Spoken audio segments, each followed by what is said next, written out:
Good afternoon, everyone. Today's Wednesday, May 17th. I'd like to call this Records and Public Safety meeting to order. If we would please rise for the Pledge of Allegiance. I pledge allegiance to the flag of the United States of America and to the republic for which it stands, one nation, under God, indivisible, with liberty and justice for all. Thank you. Commissioners, I'm going to deviate a little bit from our normal meeting. Instead of asking for an adoption of the agenda, I've allowed Prosecutor Lucido, who would like to address the commission for a period of 3 minutes. Prosecutor Lucido. Thank you very much, Mr. Chairman, members of the commission. I just want to say thank you. You gave me an opportunity this last year, Chairman Brown and Commissioner Hall, for being an individual with outside-the-box thinking. You guys did your due diligence, went to go see the front of the court, and noticed that our children, we need champions for those children and ain't getting the money in the child support. We've had numerous meetings with now the Chief Judge of the Family Court, Rachel Rancilio, and Judge Rancilio, with the assistance of the front of the court, when we started in mid-March after we put together and implemented the plan, we're currently working with at least 80 parents who are now consistently making payments, and we have authorized no charges on 28 felony non-support cases. We could have been charging, but why do that? We want compliance. We don't want to put anybody in jail. We want to take care of business by getting the payments. We've collected approximately $240,000 for the children of Macomb County. This would not have been done without the support of the commissioners, who unanimously voted for this, and also the county executive. On behalf of Macomb County children, I want to say thank you. So it's working. Thank you, Pete. Yeah. In addition, I want to give you a staffing update. Thanks to your support, I hired approximately 49 people since I took office. And in the 49 people, this includes 28 assistant prosecutors for full-time equivalents and 11 support staff for FTEs. We are fortunate enough to attract so many experienced attorneys. You just asked Kim Worthy from Wayne County. We kind of milked her office from the greatest talent I've seen in a long time. This is due to the higher pay that we have here in Macomb County and the working environment. There is a level of playing field that makes us stand out from Wayne County. But what's good for the goose is good for the gander. Some of our staff have left to be in the Attorney General's office, 3 of them to be exact, with a greater pay of about $15,000 to $20,000. It's a lot of money for a young father who's got to have diapers and formula on the table. Also, we lost attorneys to Oakland County, and it's because they do pay more. So it is what it is. It's something that I have to address. It's something that I'm looking into now.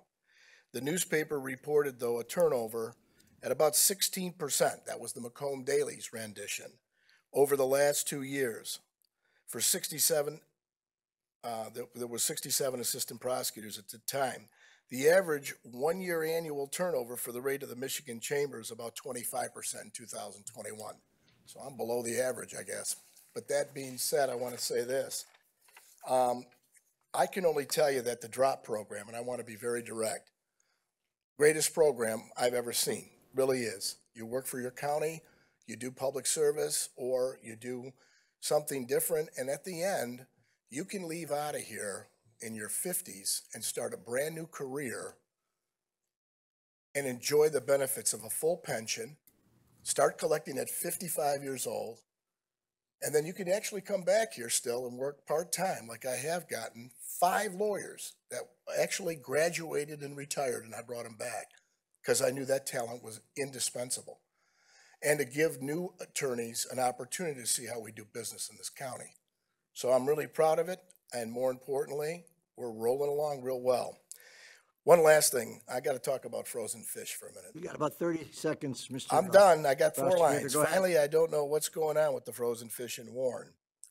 We charged somebody for committing an assault with a frozen fish. Recently, we charged others for stealing a lot of fish that was frozen. We continue to work with the law enforcement to fairly prosecute all the crimes throughout our county. Again, thank you for the pursuit and happiness of children. That last story sounded a little fishy. Thank you, prosecutor. Thank you, commissioners, great for day with the allowing him to speak. I'll buy everything. With that, I'm looking for an adoption of the agenda. Don't move, Hall. Support Van Sickle. It's been moved by Commissioner Hall, supported by Commissioner Van Sickle. Any additions or corrections? Seeing and hearing none, please vote. Still gotta have that meeting.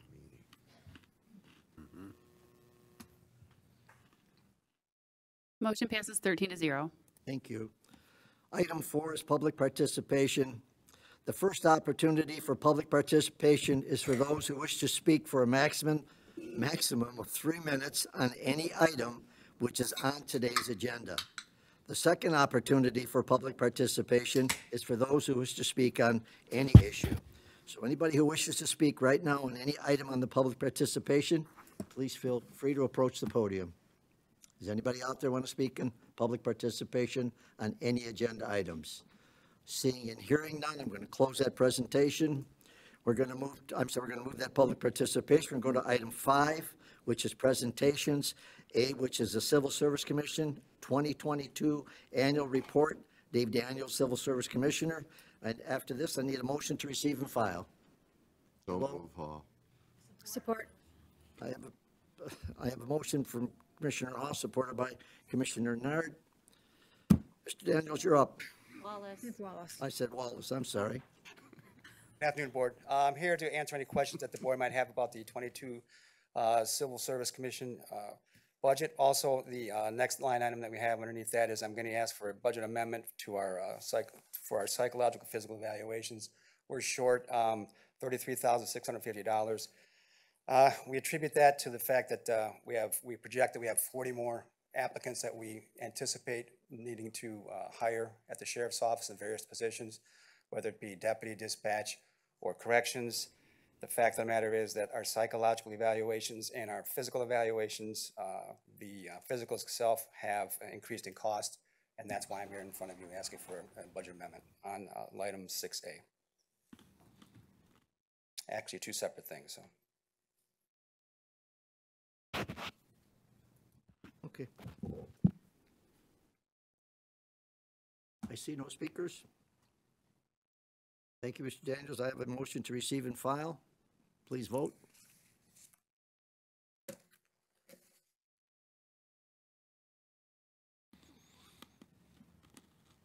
Motion passes 13-0. Thank you. Item 6 is department recommendations. A is a budget amendment, Civil Service Commission, psychological and physical evaluation is for $33,650. Mr. Daniels, if you would, sir. Yes, sir. Again, Chair, I'll make the motion to refer it to full board. Thank you, Commissioner Hall, and my support was Commissioner Nard.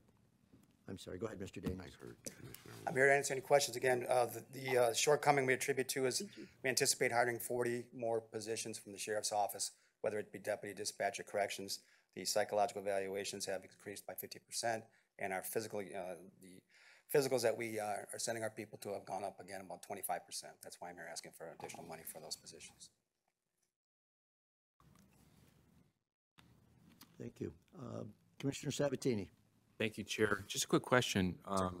All the new applications received and all the the examinations that you're doing, what's that attributed to primarily? I know we're trying to hire a lot of people and all of a sudden it's literally doubled as far as the applications received. Couple of things I think you contributed to. One is the fact that we don't anticipate the amount of people that are going to be retiring. People are going to enter the drop, people that retire. Dispatch is a very difficult position to get people in and to train. Once we get them in to train, I can tell you, and I'm sure Angela can tell you the same thing, is a 50% washout rate for our folks that we hire as dispatchers. So when we get them in, it takes a while for us to figure out we're going to train them. If they don't make training, we have to go through the whole process again. So those are two things off the top of my head, sir, that I can tell you is the reason why the application is going up. Also the fact that, frankly, we're losing positions because of the fact that a lot of the departments in our area still offer a defined contribution, defined benefit pension package, and we are losing good candidates at the Sheriff's Office. That's just a fact. Okay. Thank you. Thank you, Chair. Chair Brown. Thank you. How you doing for as processing them, you got a lot of stuff in the mill. Are you guys turning them over, and guys and women are you guys turning them through pretty quick, or is there a backlog starting because there seems to be a rush coming at you right now? Not really, sir. Well, the one thing we have seen increased, and I think I contributed that to the sheriff's office ability to get out there and ask for more applicants, is our dispatch applicants have gone dramatically up. And we appreciate that because we need more candidates to choose because it's so difficult. They've been going and doing different seminars. They go to around the college to try to recruit some of the candidates that come out and actually come in and put an application in. So, but as far as we getting them in, I don't think we have any problem once we get them there. Our hiring lists are robust. All three positions, corrections, deputies, and dispatch. We have a lot of candidates to choose from. And then when we get them in, the whole process gets down to the fact that we sit them in front of a board. Generally, if they make that cut, then we take them for the psychological, physical evaluations. But I don't think we're anywhere backed up as far as that, if that's what you're asking. Okay, so there's no process issue. You can get them through as fast as they're coming in. Yeah, no, sir, Within your control, I mean. Within my control, Yeah, right. yeah. I mean, they have to do what they got to do. Yes, sir, yes. All right. Thank you very much. Thank you, Mr. welcome. Chairman. You're welcome. I see no other speakers. We have a motion and support. Thank you, Mr. Daniels. Please vote. Thank you.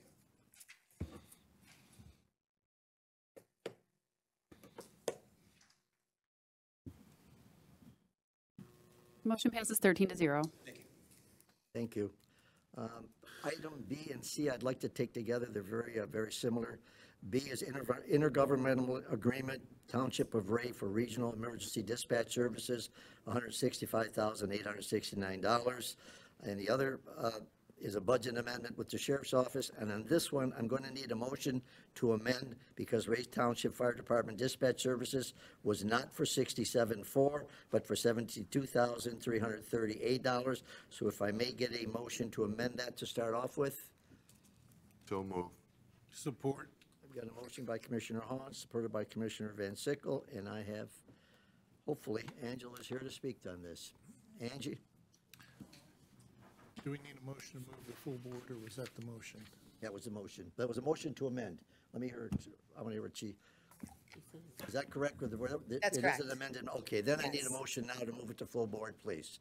So moved. Support Zinner. It's been moved by Commissioner Van Sickle, supported by Commissioner Zinner.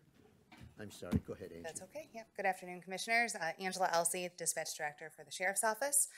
As part of our continuing expansion of services at Comtech, we were approached by Ray Township Fire Department with a request to provide full-time dispatch services. The Township Board unanimously, approved the fire department's request on April 4th.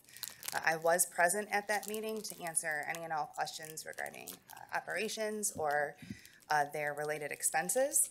The minutes from that meeting with documented approval were a late request to be submitted to your packet, so if you don't have them, I can provide a copy.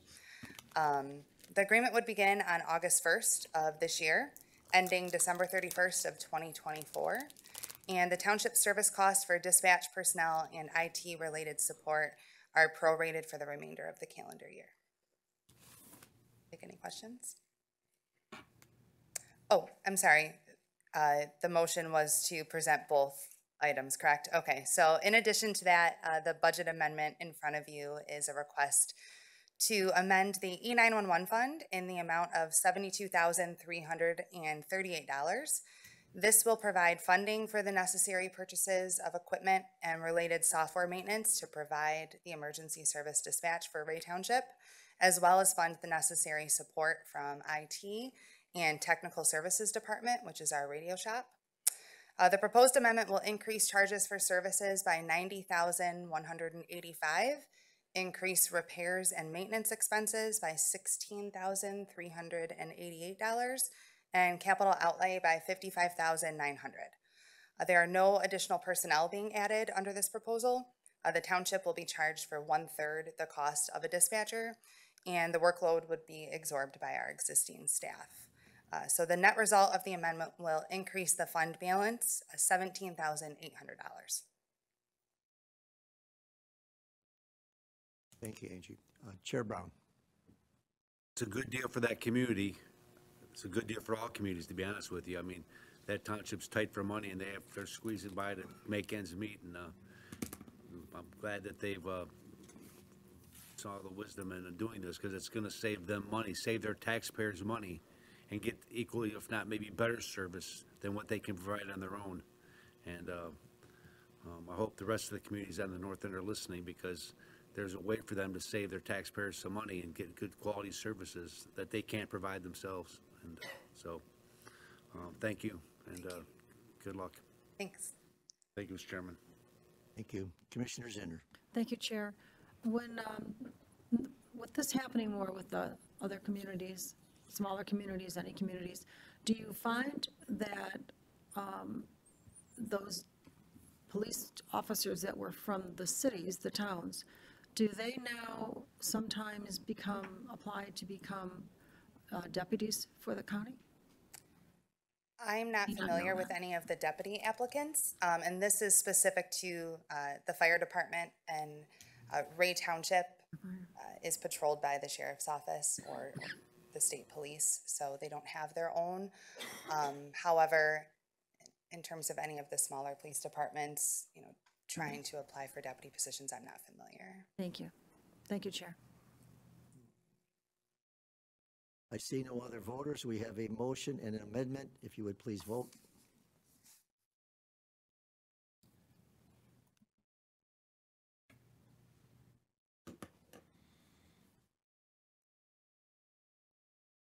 Motion passes 13-0. Thank you, Angie. Item D, contract with Canteen Corrections for the inmate food and commissary services for $1,250,000. We have Captain Mish, who's going to give a presentation. I need a motion to recommend this to full board. Zinner moves. It's been moved by Commissioner Zinner, supported by Commissioner Wallace. Captain Mish.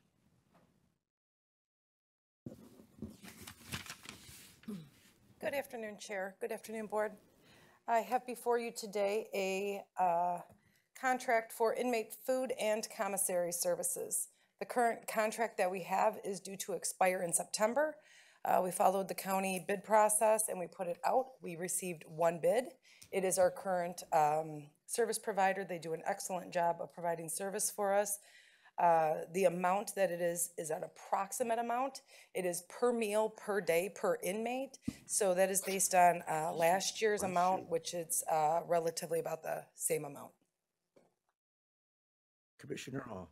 Thank you, Chair. Hi, Captain. Good afternoon. I've noticed this is a 3-year contract. Is that the requirements of the individuals that are bidding on it to make it 3 years? We put out for a 3-year bid. Oh, we do that? Yes, that is correct. Is that the norm in past experience? When I contacted purchasing, when we put it out last, it was for 3 years as well. So we followed that model. Thank you. That's all I have, Chair. Thank you. Commissioner Zong. Thank you, Chair. Hi, Captain. Good afternoon. So you mentioned this is for 1 meal per inmate per day. So do they only get 1 meal per day? It's per meal, per inmate per day. So there's three meals per day per inmate. Okay, got it. Thank you. Thank you, Chair. Commissioner Perna. Question, if the inmate population goes up, how does that affect the bid? If the inmate population goes up, depending on the inmates, so if it's 600 to 700 inmates, there's a pricing. 700 to 800, there's pricing. 801 to 900, there's pricing. So the more inmates, the lower the meals. More inmates, lower the meal, but that doesn't affect the contract cost. Correct. Thank you. All set, Mr. Perna? I see no other speakers. If you would please vote. Don't leave, Captain. Oh, I'm not. Motion passes 13-0. Thank you. I'm going to take E and F together. One is a budget amendment for the Sheriff's Department funding for 2 body scanners, $281,000. The other is an agreement with ICSolutions, Amendment Number 5 to the Inmate Telephone Service Agreement, which is also no cost to the county. Captain Mish, if you'd bring us up to date on both of these, please. First, I need a motion to move this to full board. I'll make the motion. Support. I have a motion by Commissioner Hall, supported by Commissioner Van Sickle, Captain, you're up again. Yes, good afternoon again. So I have in front of you two things that do, one is an amendment and the other one is a budget amendment. So the first one would actually be the proposal for an expansion of inmate telecommunications, which is of no cost to the county. It would expand the contract out. But as a part of expanding that contract out, we would do several things. One thing is to improve and make new tablets for our inmates. We launched tablets for our inmates within the past 18 months, and we have seen a great increase of what those tablets were able to do. We are able to provide law library much easier for all of our inmates. It has increased communication for our inmates, and it's provided for education for our inmates as well. There's an education portal on there. We're back working with our local school district and getting GEDs for people. It has been a great tool for education purposes and for other uses for our inmates. We would upgrade all of the tablets that we currently have and upgrade and add 230 additional tablets. We do not have a 1-per-1 ratio right now. We use a shared model of tablets. This would increase the amount of tablets that the inmates could use. Additionally, we would get 10 additional video kiosks for the purposes of scheduling professional visits, i.e. attorneys or probation officers, parole officers. That way there would be a way for scheduling and having additional video visitation for the inmates and professional visits. With doing this, there's a change in the video visitation price, the commission rate, but there is also an $80,000 technology grant, along with the other technology grant that was given by ICSolutions in 2021 for a total of $281,000 in technology grant. And we would like to be able to use that funding for purchasing 2 Tech 84 body scanners for being able to scan people before coming into the jail for drug and weapon detection. And the second one to be placed before going up into our inmate housing areas, again, for the purposes of being able to scan people for weapons and drugs. Thank you, Lori. Lori, I have a question, if I may. These body scanners, are any cost to the county, or is this one of those in-kind? There's no cost to the county because of this other company, this ICSolutions, picking up the tab, so to speak? Is that what it looks like? It is a technology grant, and yes, they would be the possession of the county, but it's of no cost to the county. You have a speaker. I see no other speakers. You have a speaker. I'm sorry, I see no other speakers. I'm on there. Oh, you're on the second one, I'm sorry. I'm looking at the first one. Commissioner Van Sickle, go ahead. Good afternoon. You mentioned that you're Yeah, I didn't go the looking second to one. add 230 tablets? That's correct. How many, and you're going to get rid of the other tablets you have now? They're going to get upgraded. Similar to like a cell phone right now, if you had an iPhone 12, there's like an iPhone 14, similar to that, it's just an upgraded model of tablet. What are you going to do with the old tablets? Turn them back to ICSolutions. Okay, so it's like a, okay, gotcha. Similar to you, like if you had AT&T as your provider and you had their phone and you give it back to them when you turn it in and get a new model. You're turning it in for credit against the new ones? Yes. Okay. That was it. Thank you very much. Thank you, Commissioner. There was another speaker. Lucido.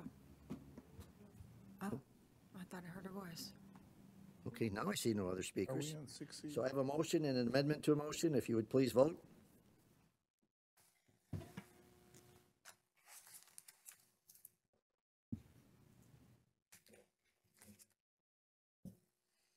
Motion passes 13-0. Thank you. Thank you. Thank you, Lori. Item G is also a budget amendment, emergency management fiscal year 2022 Operation Stonegarden program, $97,500. We have Director Brandon Lewis here. I need a motion to recommend this to full board. Motion to recommend to full board. Motion by Commissioner Lucido, supported by Commissioner Van Sickle to move this to full board. Mr. Lewis. Good afternoon, everyone. I'm here seeking a budget amendment in the amount of $97,500 in the Emergency Management Grant Fund to accommodate our annual award under the Operation Stonegarden grant. If you'll recall from the last time I'm here, Operation Stonegarden is a border security grant that we get annually from DHS through the state. It's used to support operational overtime, vehicle expenses, and other small equipment expenses for law enforcement agencies who perform law enforcement activities on our international border. So those being the Sheriff's Office, St. Clair Shores PD, Chesterfield PD, New Baltimore PD, and the Michigan Department of Natural Resources. Commissioner Kraft. Thank you, Mr. Chair. Hi, Brandon.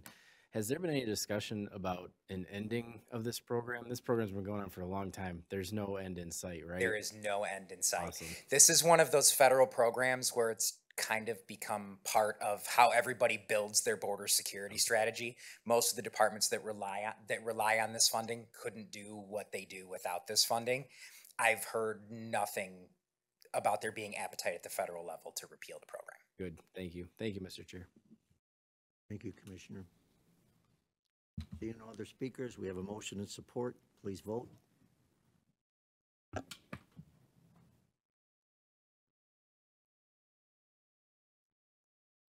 Motion passes 13-0. Thank you. I'm going to take item H and I together. H is a budget amendment, emergency management and communications, fiscal year 2022, Homeland Security Grant Program in the amount of $4,484,619. Item I is a resolution 2023-10411 approving the 2022 Homeland Security Grant Agreement, interlocal funding agreement for Region 2 in the same amount, $4,484,619. Director Lewis, you're up again. So another annual award that we get. I'm sorry. Motion to move the full board. Yeah, would you please, whoever made the motion, take H and I together? Yes. Support, yeah. Thank you. Go ahead. So this is another annual award that we get from the Federal Department of Homeland Security through the state. This is used to address terrorism preparedness programs at the local level. We share this money with all of our county partners in Southeast Michigan. We are the fiduciary agent for all of those entities. So this is the award to all of Southeast Michigan. The award is generally used for law enforcement terrorism prevention activities, to fund specialty teams like hazmat and technical rescue, for community preparedness, presentations in the community, tools, getting residents ready to protect themselves during significant events, protecting critical infrastructure, and now a big one for us, school safety planning. So the two items, one is the budget amendment to accommodate the increase of $4,484,619 in the Emergency Management Grant Fund for the award. And the second item is the approval of the interlocal agreements that we will enter into with the regional partners that participate in the award so that we can transfer funds to them that are required under the grant agreement. Thank you. We have Commissioner Van Sickle. Thank you, Chair. How are the funds distributed? What percentages go where? How is that done? So the state determines, and it's written into our grant agreement, how we distribute those by percentage. It's done as part of a 4-step process that includes population density, the number of SARA Title III sites that we have in the jurisdiction, which are facilities that store and manufacture extremely hazardous substances, and then a threat and risk assessment as conducted by the Federal Bureau of Investigation. That data is put together, and then the funding is broken out proportionally amongst the 7 partners in our region. I'm sorry. I understand population. How does population density, is it less dense or more dense that gets a higher grade? Higher density equates to more funding, and that has to do with study after study showing that that a preponderance of terrorism events tend to take place in higher density population areas, while recognizing that they don't universally take place in higher population density areas. Thank you. Thank you, Chair. Thank you. Commissioner Nard? I just wanted to ask, you said this is over $4 million. So how do a community use this? Like, I mean, is there some type of classes that they have that the community requests? And if it's not used, what happens with the money when it's not used? Do they have to give it back, or how does that work? So there are a great number of ways that these can be used. Classes are certainly one of them. Doing live training exercises is one of the ways that we use them. Cost support for developing plans, policies, and procedures to respond to terrorism. Equipment is a big part of it. Part of the award goes to fund intelligence analysis that's shared with all of our local police departments throughout the 7-county region. To answer your question about what happens if we don't spend it, it's deobligated and returned to the federal government. We don't have a habit of doing that. Okay. We make sure we use that. Okay, thank you. Thank you, Chair. Don't you dare return it. Chair Brown, please. What's the amount Macomb County is going to get out of this $4 million? So we are entitled to, based on those percentage awards, $551,000 to expend within our county, plus $220,000 specifically set aside for administration of the grant, which pays 2 members of my staff and other administrative costs to do the administrative work, plus a $30,000 stipend from a regional portion of the grant to pay for planning support to do some of those activities that are required under the grant. Is this the grant that's being used to fund the person that's integrating with our schools, our school districts for school safety? So it is not. That position was funded by a different grant that we got from the Department of Justice that we were not able to renew because they like to use it for seed programs. So that position was moved to the general fund in the 2023 budget. Okay. Could we use some of this money for school security programs in our county where there's needs? In theory, yes, we can. And we have used some funding from this program to fund school safety initiatives in the past. It's terrorism, right? Yep, absolutely. Thank you, Brandon. Thank you. Thank you, Mr. Chairman. You're welcome. I see no other speakers, so we have a motion in support for Nope, I'm sorry. We have motion support for H and I. Please vote.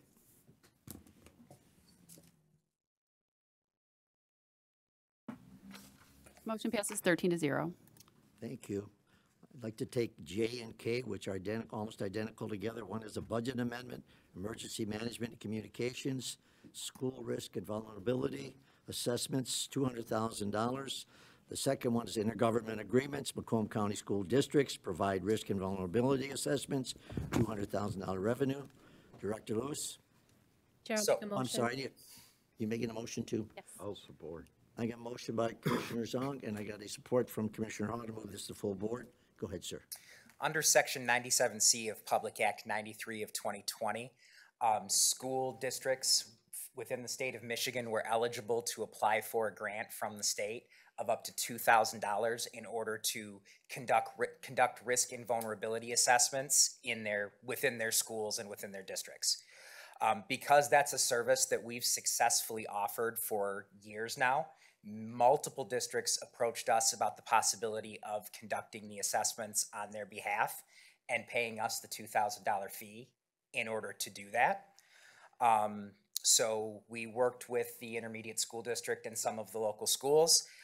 In the packet today are letters of intent and signed agreements from 13 county school districts representing 100 buildings, asking us to do assessments within their buildings at a cost of $2,000 per building. So I'm seeking the approval of the intergovernmental agreements with the 13 districts that are in the packet and a budget amendment to the Emergency Management Grant Fund of $200,000 to accommodate the revenue that would be generated from that program. With that revenue, we would bring on additional temporary staff to assist us in meeting the responsibilities of completing those threat and vulnerability assessments. Those need to be completed by September of 2024. And then we envision the remainder, because it will not cost us all of that revenue in order to complete that task. We envision leaving that in the Emergency Management Grant Fund as a revolving fund to expend on school safety initiatives such as threat and risk assessment training and exercises that benefit all of the districts and things like that. Things that our districts are really asking for, but no funding source has really been identified. We we worked together and we found a funding source that really works well to help us do all of those things over the next few years. Thank you. Commissioner Hall. Thank you, Chair. Hi, Brian. I'm reading the footnote here. It says Emergency Management Communication Emergency Grant Fund in the amount of due to an increase in revenue from risk and vulnerability intergovernmental agreements. Is this the $2,000 you're talking about? Yes. Coming from $2,000 per school building. The agreements equate to up to 100 schools from the district, so hence the $200,000. Thank you. That's all I have, Chair. Thank you, Commissioner. I have Commissioner Kraft. Thank you, Mr. Chair. Brandon, how do you handle school districts that are in multiple counties? So I know Anchor Bay is not on your list here, but Anchor Bay, you know, they're part of the MISD, but they have buildings in St. Clair County and they also have some in Macomb. How would you handle a school district like that? We treat them as if they're ours. As if they're ours? Yep. So anybody who's affiliated with the Macomb Intermediate School District, we offer them all the services that come under our programs, even if, like in the case of Anchor Bay, you have those handful of buildings that are in St. Clair County. You know, Romeo has one building that's just over DeQuinder into Oakland County. In fact, I believe we've done an assessment on that building in Oakland County because Romeo Schools is affiliated with the ISD. Perfect. We don't differentiate. We work with the districts. Great. Thank you. Thank you, Mr. Chair. You're welcome. Commissioner Van Sickle. Thank you, Chair. Good afternoon. I assume the extra staff you're looking to hire will be the boots on the ground to go out and visit the buildings? Correct.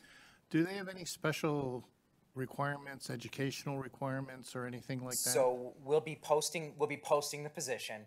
We'll be looking most likely for somebody with either a law enforcement or a significant background in school safety or school administration, and somebody who has experience conducting these types of assessments. It's fairly common in law enforcement to find people who have the skills to conduct these assessments. There are also a great number of people working in schools who have the experience conducting these assessments. We'll bring them in, we'll train them in our methodology, which is what we're going to use, and then they'll be working under the guidance of our school safety coordinator that we've had on since that grant that we discussed a few minutes ago.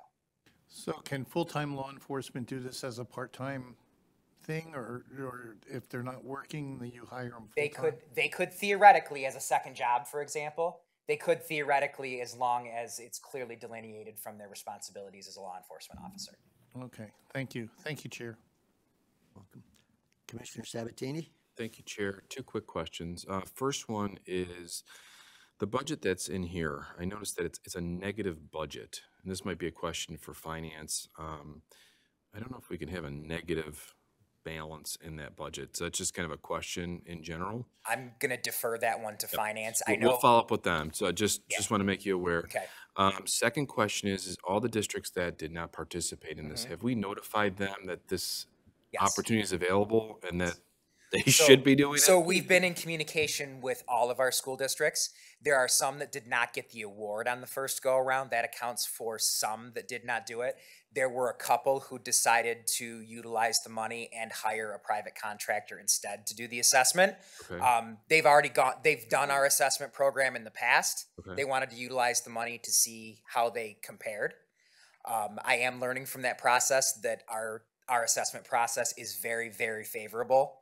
They're coming back to us and saying they spent the money with the outside contractor, didn't learn anything they didn't already know from us.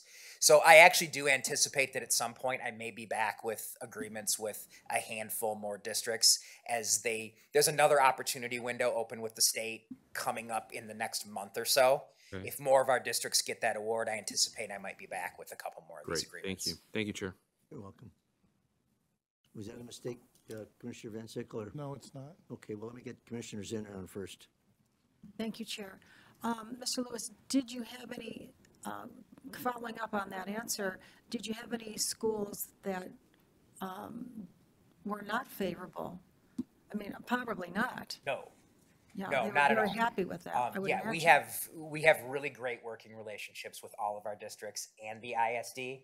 So it's just a couple of districts that decided they kind of wanted that second opinion, and I respect that as a part of the process. More opinions always lead to more information and better decision making. But like I said, there are several districts who just haven't had the opportunity yet. Nobody's come to us and just flat out said, no, we're not interested in doing that.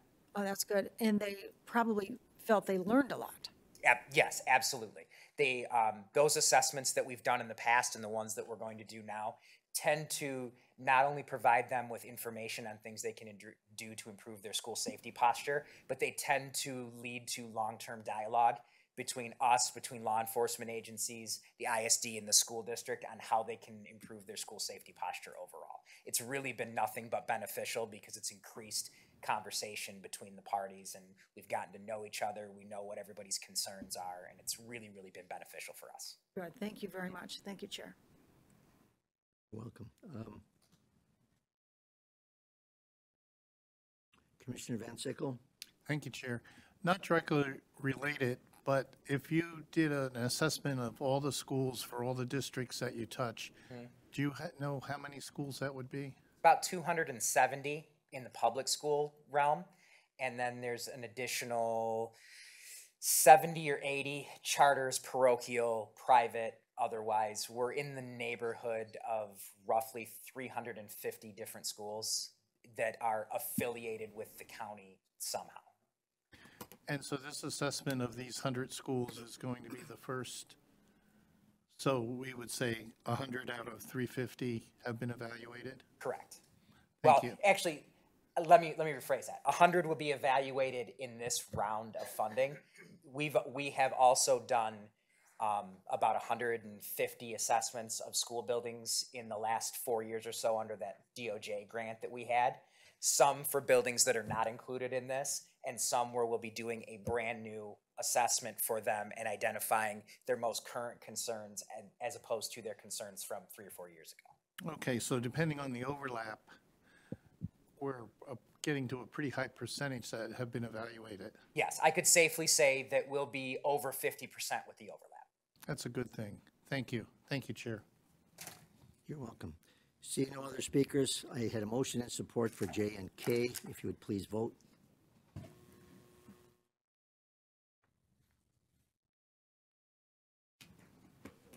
Thanks, Brandon. Thank you. Motion passes 13-0. Thank you.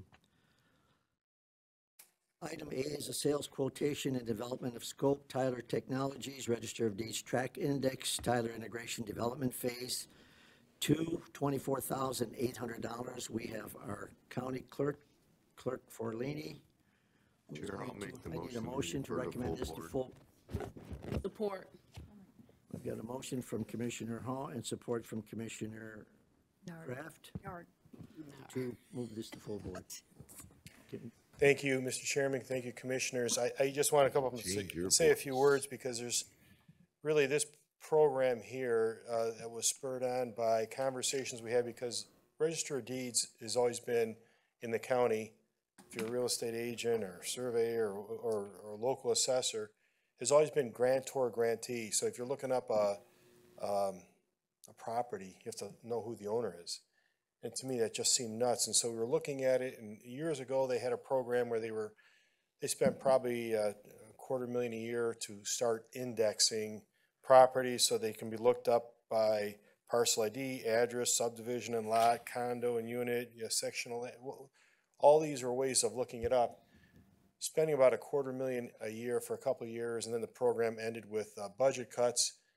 And we started looking at it again saying, hey, we got to bring this so we can look at these things in a numerical fashion and we need to bring this program back. Well, I can't say enough for our Chief Register of Deeds, Deputy Register of Deeds, Jennifer Walker, who's going to give you a little bit of a presentation on this because she came up with a way of getting the entire, we figured it was probably going to cost $12 million to do this.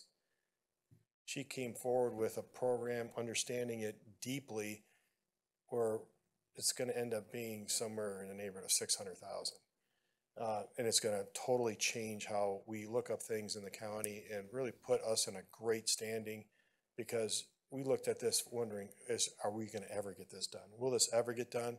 Well, she gave you a presentation a couple months ago, and I won't have her go through the whole thing again, but at least understand where we're at with this project right now. And Jennifer, why don't you come on up and...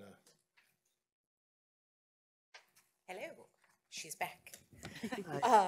Just to give you guys a little bit of a recap of what the clerk was talking about, the original project with Property Insight was approved by you guys in December. And that's the whole kind of development of how this is going to work, creating a hosted database of all the 332,000 parcels in Macomb County, so that not only we can feed off that to make this happen in our system, but it's built in a way so that the 7 county departments that utilize land records to do their jobs, and even the local 25 assessing departments, can also use this program through future integrations. The part we brought to you for Tyler development, phase 1, was integrating that property spine with our search. That's what you approved in March. And so this portion is for the indexing portion. I find this whole project exciting, but I think this might be my favorite part because it's huge. Not only will it provide us with a method to validate property information on the documents we receive that don't always have it all on it, we're doing it through shared data and automation. So this will allow our clerks, when they're indexing a document, they pull in, the document only has so much information on it, it will pull in all those property search terms so that no matter what's on the document, you will be able to find that, that document by the parcel ID, street address, the platted subdivision condo, the sectional land throughout our search. So this is one of the most exciting pieces to us, and this is Tyler's development, our current software system, integrating with that property spine that you guys approved in December. And with that, any questions? I think they let you off the hook. Okay. No speakers. We have a motion in support. If you would please vote. Thank you.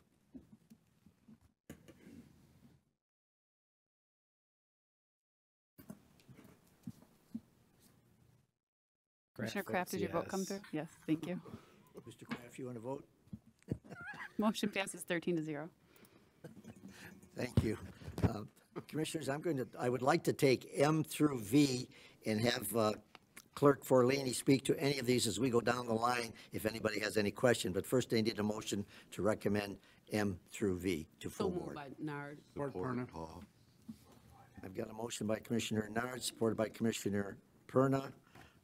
Let me start off with, if anybody would like to speak on item M, would you do it by vocal vote or vocal request, please? Seeing and hearing none, I'll go to item N.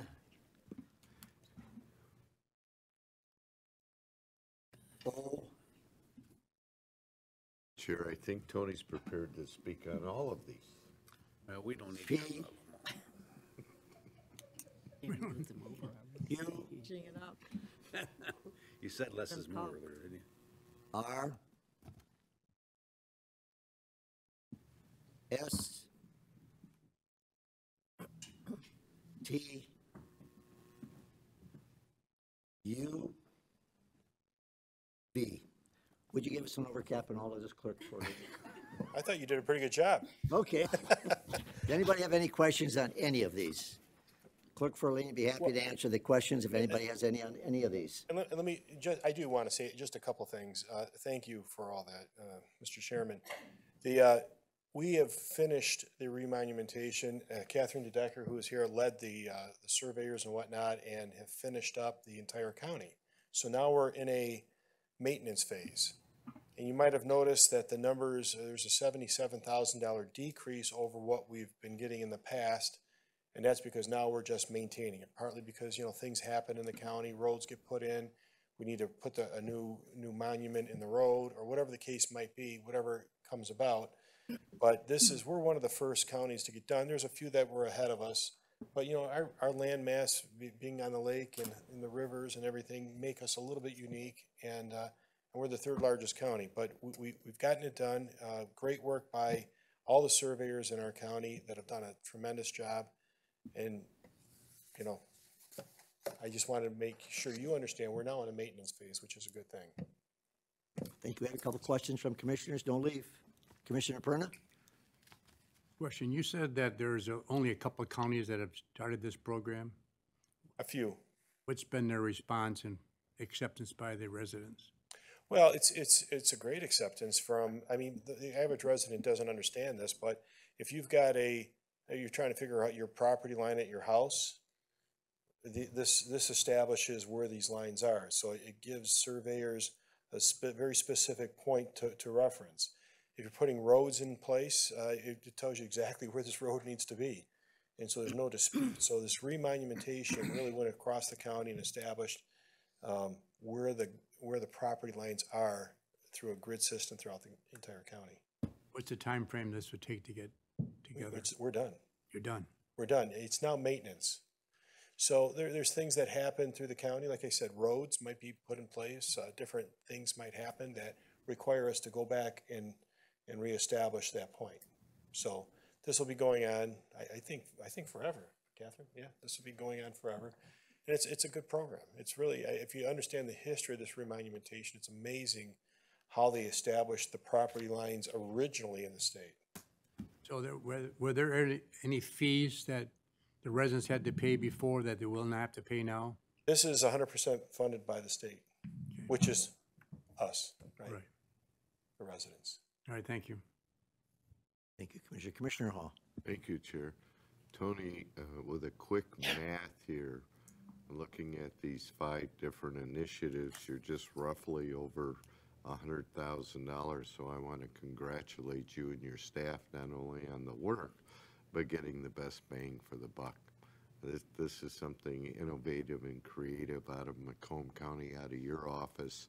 So you guys deserve a 4-star for this one. Not a 5, just a 4. Just a 4? He's working on a 5. Well, you know, and let me just say, Michelle Johnson, who's my administrative assistant, been running this program since its inception, and has just done a phenomenal job keeping track of everything, making sure the surveyors have what they need, and assisting them all the way through to make their job easier and streamlined. And when Catherine DeDecker came on board, when I came on board, we are 2 new people, but Michelle kept the ball running very smoothly, wouldn't you say? Very smoothly. And Michelle is, as we move into the maintenance phase, we have this guy over here, Brian Burdak, is taking over and will be handling it going forward. So we've got a great team, and we have that ability to keep going even when the players change. Chair, with your indulgence, can I ask the clerk a question off topic? Go right ahead. Thank you.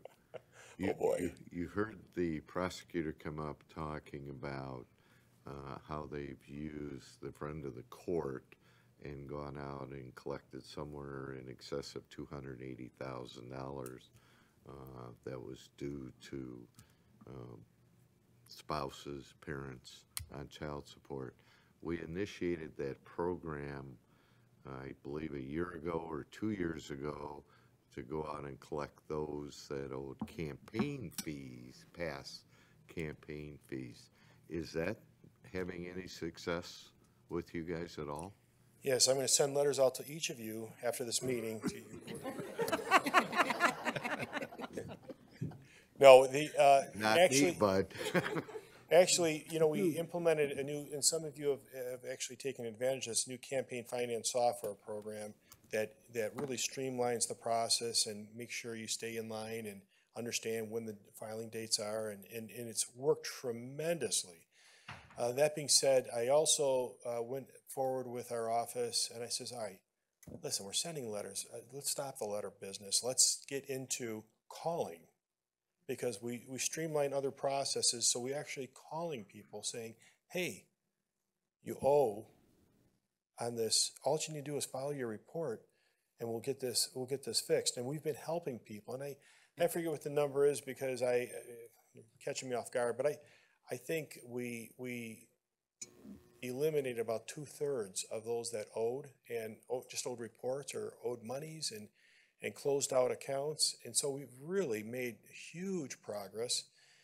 And we've got, we're asking for an attorney general opinion right now on how there's some fees out there that are $30,000 on committees that were school board type things that, you know, that was years ago and nobody's around anymore, yet these things are still hanging out there. So we're trying to really get the state to change some of the laws so that it's practical. We're going after things that we can go after. We're not spending our office time chasing something that's not even there anymore. So, but we did make a lot of progress. We cut down, I think it was 2/3, quite a few. We got people to actually come down and fix their reports, and end their committees and move on. Thank you. Thanks for that, too. That's all I have, Chair. Commissioner Zinner? Thank you, Chair. Tony, has your office received complaints in regard to people taking over their neighbor's property? Have you had any of those in the last couple of years? You're talking about our fraud guard initiative that we're doing, or is that? I don't know that wording. I don't know what you mean So, by that. so there has been, the Register of Deeds office has always had this program that would alert you if somebody retitled your property into their name. And it's done by, your signature's on file. They just copy the signature and they get some person that's willing to notarize it fraudulently, obviously, and moving property into their name. It's not a big problem here in Macomb, but I couldn't believe we actually had a program. I was here 6 months. I didn't realize we had it until actually Brian brought it up to me, and I said, "Oh, geez, let me put my name in there and get myself established." And of 300,000 plus properties in Macomb, there's only 1,000 people that were signed up. Well, really through your efforts, and I think it was Commissioner Hall that made the motion to allow us to try to market this and get this and other things out there to the public that they don't know exist. We're now somewhere around 2,600. So in probably the last 6 months, 7 months that we've been doing something about it, we've actually almost tripled the amount of people that are on the program, and it's starting to spread a little bit more. So I think we're finding the numbers going up even quicker. So that's someone's whole property, you're saying? Yeah, so if you're talking about partial, that'd be more of a local jurisdiction, and Yeah, and there's not usually surveyors in a local jurisdiction. I don't know if years ago there were, but anyway, they're in an area in the north, actually, some of that's been going on. I don't know if it's continuing or not, but I just wondered if you had any complaints. So you haven't. Those are, when I was a township supervisor, I dealt with those things with fences and whatnot all the time, and I'm glad I don't anymore. Thank you. Thank you, Chair. Commissioner Kraft? Thank you, Mr. Chair. Mr. Clerk, sprinkled in all the remonumentation items, there's an appointment to the county peer review group. Yes. And I noticed in the documentation that it's required by state law, but what is the county peer review group? What do they do? What's the purpose? Well, because I was going to cover that early on, but it seemed like you guys went right over it until you caught up. So there was, what item was that? That was item O. Item O. So in the past, we had a member of the group that just stepped down, and I mixed everything up here. Lisa has been appointed from the same firm of, what's the name of your firm, Lisa? Hear that? Seaver Kieslander. So the gentleman that was in there before, and his name was, I don't know why I don't have this in front of me. Roger stepped down and Lisa stepped up, same firm. Okay, so Lisa has now taken over that position. And what that peer group does is, and I've sat through these meetings, not all of them, but they look at the work that each one has done, where they set the monuments, how it was done, their logic behind it. And I'm telling you, you're talking about an educated group of people that just look at the work of each other, and you think it's, well, they just rubber stamp it. No, they actually do some pretty good work. I was amazed when I sat through this process that they go through and the logic. So thank you. Thank you, Mr. Chair. Commissioner Brown. Regarding the remonumentation program, I was around when this thing started. It was a long time in the ago. modern day. And, but in 2023, they stopped. I remember reading somewhere they stopped using the rod terms of rods. A rod is a form of measurement. It's like 16 feet and half a foot or something like that. Do we have to do conversions of all the records previously that were based on rods to make sure that there's no All right, now you're getting out of my anomaly? That's When a I'm yes looking at when I'm measuring my distance from a neighbor's house to my house, and I got my 16 rods laid out there, and find out that it's half a foot short and they're in my property, you know, get the Commissioner Sinner's question about, are we, people having after they find out all this stuff where it should be officially, they find out their neighbor's barn is in their hot property or something like that. So can you speak to the conversion? Sure. These, the monumentation was done back in the 1800s. So they used antiquated equipment relative to today, and they used the 16-foot rod for measurements. So yes, we do a conversion. So we look at the original measurements that surveyors did in the 1800s, and we compare it to today. And the monuments that we place today are supposed to be in the same exact position they put in place in the 1800s. So where it said it was a half a mile apart, if you measure through woods and swamps and things like that in the 1800s, it's not going to be exactly half a mile. So it's relative to measurements today, where it might be half a mile plus a couple of feet, but it's in today's world, we do convert the rods to feet, and then we compare it to our measurements today. Complicated process you went through. Thank you. So let me just add the things I learned about this. When it was originally done, somebody started on the East Coast and somebody on the West Coast, and they used these rods across the state, and the idea was to meet in the middle. When you think about the hills and the rivers and the lakes and everything, when they finally got to the middle, they were only 900 feet apart. Now, it seems like a lot, but think about the woods they had to go through back then to get to the center. And there's a park right there that kind of shows where they intersected. And, where was that? Baseline Road. What's Baseline Road? 8 Mile. So. Thank you. Thank you, Commissioner. Before we vote on this, would you attest to that fact, Mr. Perna, it was done in the 1800s? I have a motion and support. Please vote. I see no other speakers. Touche. Levity here. I'm not voting. How do you know? Who knew remonumentation could be so interesting? Motion passes 13-0. Thank you. Item 7 is the opioid settlement fund items, safe and healthy Macomb project. Director of Communications and Vicki Wahlberg are going to speak to this. I need a motion to receive and file. So moved by Nard. Board. It's been moved by Commissioner Nard, supported by Commissioner Hall. The other time. Vicki, please. Very good. Thank you. Nice to see everyone again. Been about, 24 hours, I think, we've been here on similar related subject. I'll just say a few words and then I'll turn it over to Barb Caskey to go through the presentation. But again, we're here to talk about and give you more details on our Safe and Healthy Macomb initiative that we've been working on for the past year. Obviously, there's many components to that. We talked yesterday about the Central Intake and Assessment Center. I mentioned the local residential treatment center, crisis stabilization unit, our engagement center, plus all the programming that goes with that.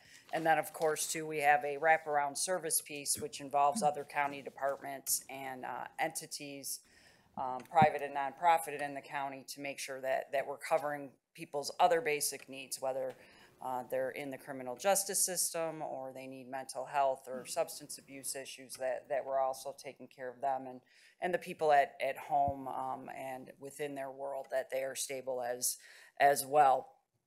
When we put the team together, who a majority of them are here today on my left, and Barb will talk about them as well, we asked Barb Caskey to lead this group for us, and then also specifically to the opioid funds that are tied into the overall strategy that Barb and her office will be the administrator of the opioid funds that come into the county. This presentation then also ties in specifically, the budget amendment is for the opioid funds only that the county has received to date and that we are available to spend. So we'll take both of those together, and with that, I will turn it over to Barb.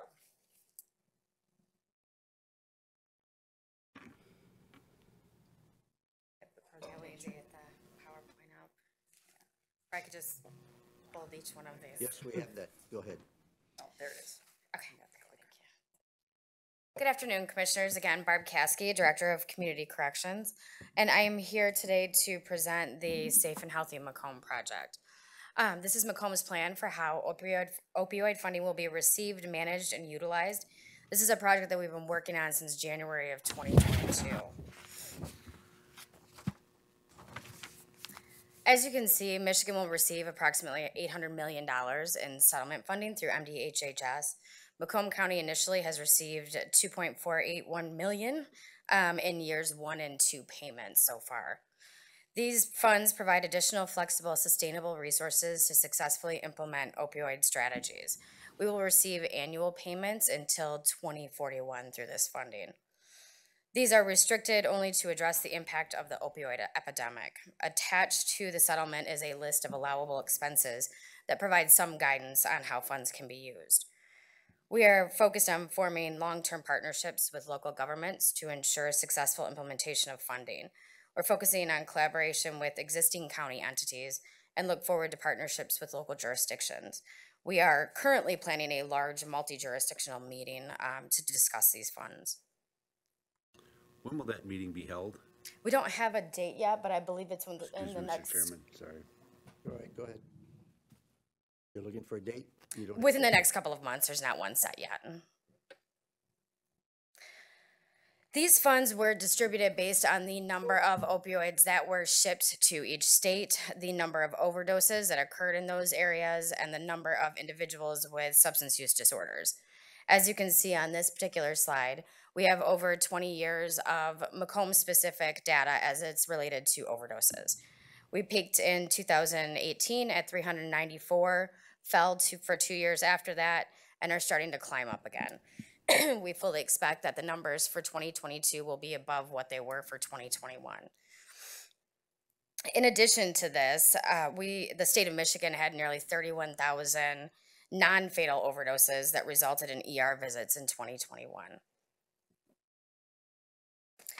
The Michigan Association of Counties developed a guide for local spending based on the state of Michigan's opioid settlement prioritization survey, and this slide indicated their recommended areas of focus at the top: treatment, recovery, harm reduction, criminal legal, data, equity, prevention, and pregnant and parenting. Identified year 1 priorities for Macomb are indicated in 6 of these that are blue. The areas in yellow will be addressed with future programming. Specific programs are indicated below each of those areas as recommendations from the state. And while we're using their guidance, we're planning on our specific needs. So they may not be the same specific programs that they're recommending. Community mental health and Macosa already have a wide array of treatment and prevention programs in place. And we're looking to fill gaps in services or expand where necessary with opioid dollars and avoid duplication of services. Just as important as the programs that we are planning is how they're being planned. So we'd like to talk about our strategy that we've been using to develop this project. To ensure that the funds are utilized effectively, we're using a framework that's also been provided by the Michigan Association of Counties Guide for Local Spending. It's much more extensive than what you see on this slide, but what is indicated on this provides an overview of the questions that we're using as a guide for planning. How do we know the specific needs? What do we want to focus on? What program are we missing? Why do we believe this programming will work? And how will we know our efforts are working? To answer those, we are following the local guide strategies' 4 main components of stakeholder engagement, gathering information, determining the process moving forward, and monitoring and accountability.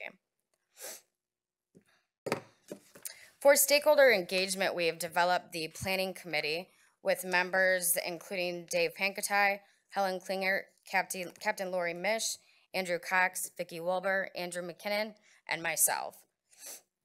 Already engaged stakeholders include those agencies represented by the planning committee, as well as district and circuit courts, specialty courts, Macomb County Human Services Coordinating Body, and local first responders. Future agencies that we are looking to engage include,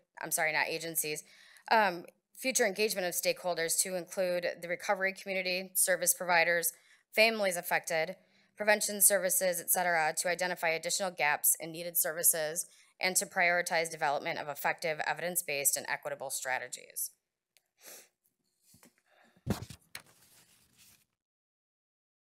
As indicated with the overdose data that we showed previously, we're aware of the extremely high impact opioids have had on our county. This is also demonstrated in the 2016 jail assessments that indicated that 52% of individuals in jail are there for a felony drug offense, 53% reported a drug or alcohol problem, 43% specifically opioids. I would suspect that this is severely underreported based on what we see in community corrections every day. And only 37% were involved in jail programming. The jail assessment also indicated that 25% of the population had been hospitalized for a serious mental illness, which matches data nationally that's about 26%. And 44% had been previously told that they had a mental illness by a mental health professional. Counties in Southeast Michigan and urban counties also saw the highest rates of EMS responses to probable overdose at 168.4 per 100,000. So through the information that we've gathered and the stakeholders, we've identified gaps in crisis mental health and substance use crisis services, jail programming services, the need for increased capacity for diversion programming for eligible individuals, and reentry discharge planning.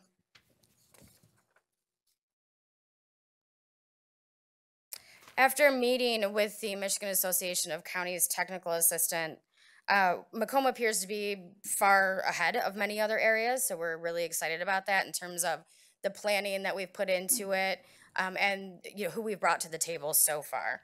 We've developed the planning committee, identified year one projects, began data collection related to those projects, developed an administrative structure, and are moving forward towards engagement of additional stakeholders. Excuse me. You can see here the project goals as it relates to monitoring and accountability. Settlement funds are very different from most of the funds we routinely manage. There's very little information on reporting, financial management, provision of services, and while these things may not be required of those funds, they're necessary for effective implementation of contracts, services, and fund management.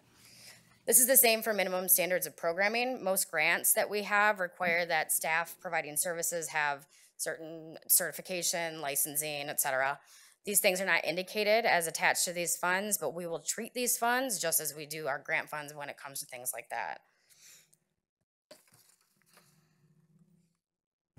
Moving ahead, I'd like to review the actual programs and plans that we have planned for year one. It's expected that the remainder of the calendar year will be continued planning, and implementation will actually begin in year two. And as we move forward with the projects plan, you'll notice that not all require opioid funding. This plan was developed to address systemic issues we have in Macomb County and is a collaborative effort with several funding sources.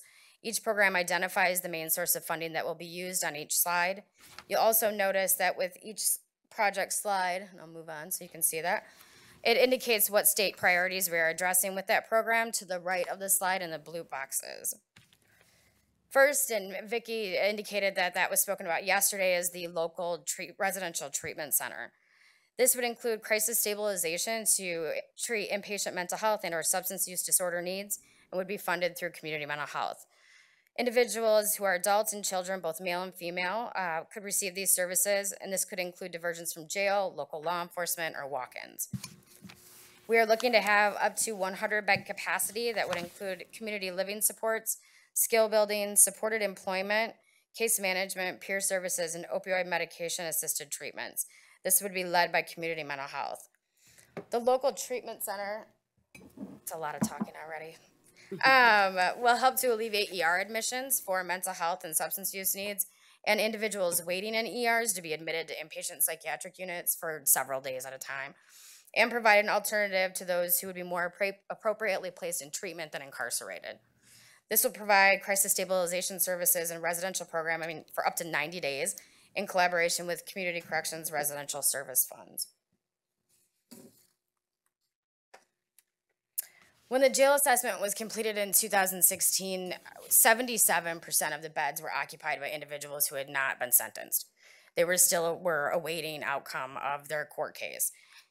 Nationally, that's about 60%, so we're about 17% higher than what's seen on average. Universal pretrial screening can address that. This would provide pretrial risk and needs assessments on all pre-arraignment cases and provide bond recommendations to the court. Additionally, an opportunity for diversion for those with substance use and mental health needs into treatment facilities starting at that pre-arraignment stage. This would be funded through opioid settlement funds. The services provided would include objective information to the courts to guide release decision-making and allow individuals who can be appropriately supervised in the community on bond to remain connected to supports, housing, employment, and allow us to more effectively utilize jail beds. This project would be led by my office.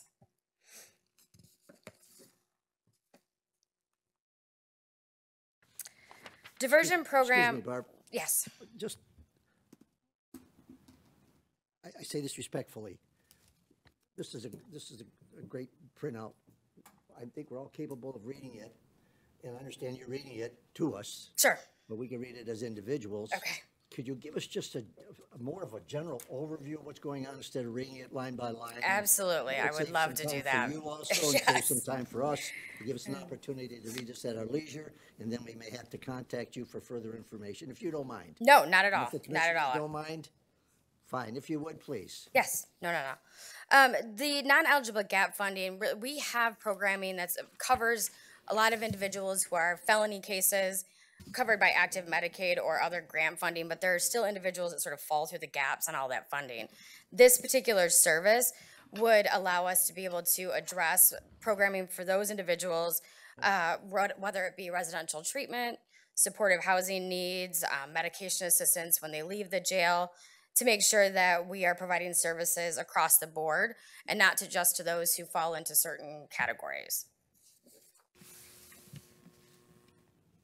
Reentry discharge planning services really would focus on providing services to those individuals who are not being diverted. This would be arranging meetings with individuals who are going to be there for the duration of their jail term and making sure that we are setting up appointments for mental health counseling, substance abuse counseling, things of that nature. PA 511 full assessment is one of the services that my office provides already. We are funded under Public Act 511 through Community Corrections, and we would be looking to ensure that sentencing recommendations are made to all eligible individuals with this. It would be backing up the process. Right now, we wait for the courts to provide us with a referral, and those are the individuals that we see. This would be sort of changing the policies with no additional funding needed to make sure that we're seeing individuals that are appropriate for that. And we've already started that policy inside my office. We're seeing everyone who is in the facility for a felony drug possession or impaired driving offense.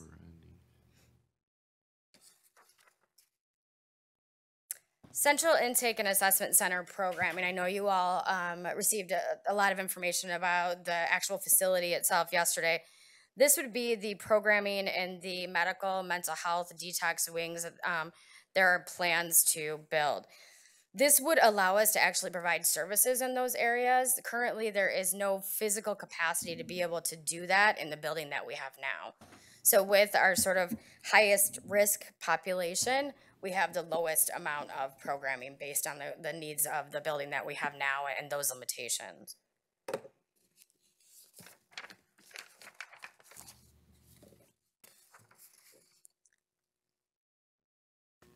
Mobile crisis units provide an interdisciplinary team who can respond quickly to someone that's experiencing a behavioral health problem.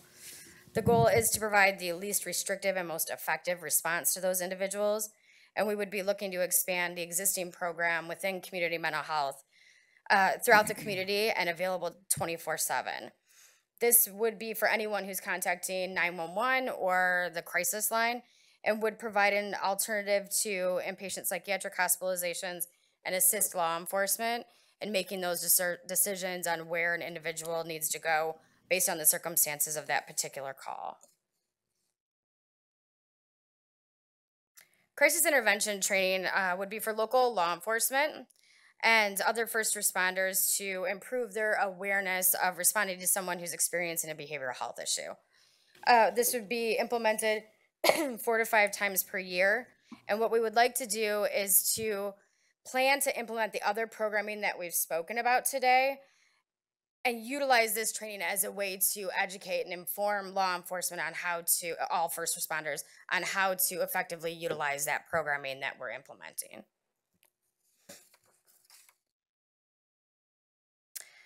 The Engagement Center, there are plans already in place to develop that substance use disorder engagement center that would provide safety and support for individuals who are under the influence, that would be able to allow them to link to treatment services or other support services. They can stay up to 24 hours, develop a recovery plan, and link with other resources that they need while they're there.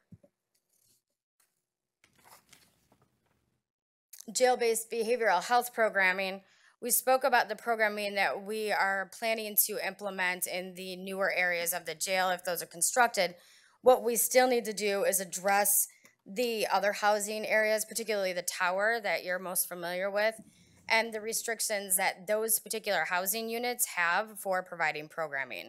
So what we're looking at doing there is providing mental health, substance use, anger management, some educational programming, and being more innovative than what we have been able to be in the past.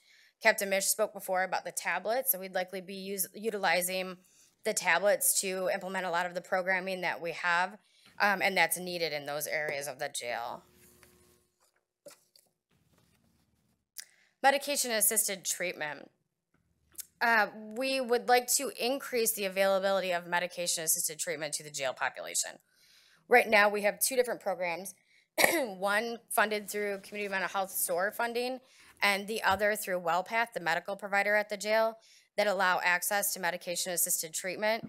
We would like to expand this to be able to provide that to any individual who requests that and is appropriate for it, along with treatment services and referral to the community to continue those services once they're released.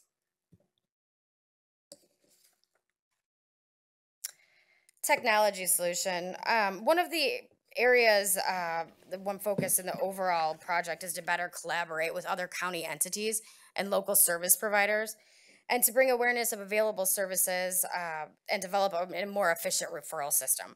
We believe the best way to achieve this is to develop a technology solution that would make this information easier to access and share, and allow more efficient tracking of data, including outcomes.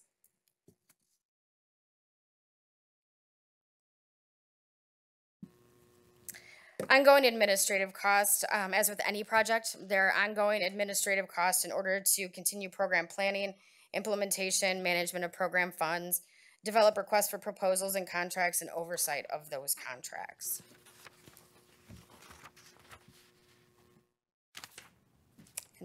That went quicker than I thought. Thank you for that. Thank you for your time, and I'm happy to answer any questions that you have. Very detailed report, Yes. very detailed. Yes. We have some speakers, don't leave the podium. Yep. Commissioner Hall, please. Thank you, Chair. Thanks, Barb. Under universal pretrial screening for prearrangement cases, should provide pretrial risk needs assessment on all prearrangement cases and provide bond recommendation to the court. Isn't that what the prosecutor was looking to accomplish? No. This particular assessment is for bond recommendations only. It's a data-driven 9-question pretrial risk assessment that really has nothing to do, I think that was more focused on mental health. This really has to do with their appropriateness to be in the community while on bond. So it focuses more on, will they show up for court, and will they stay out of trouble until they've been, disposition of the particular case.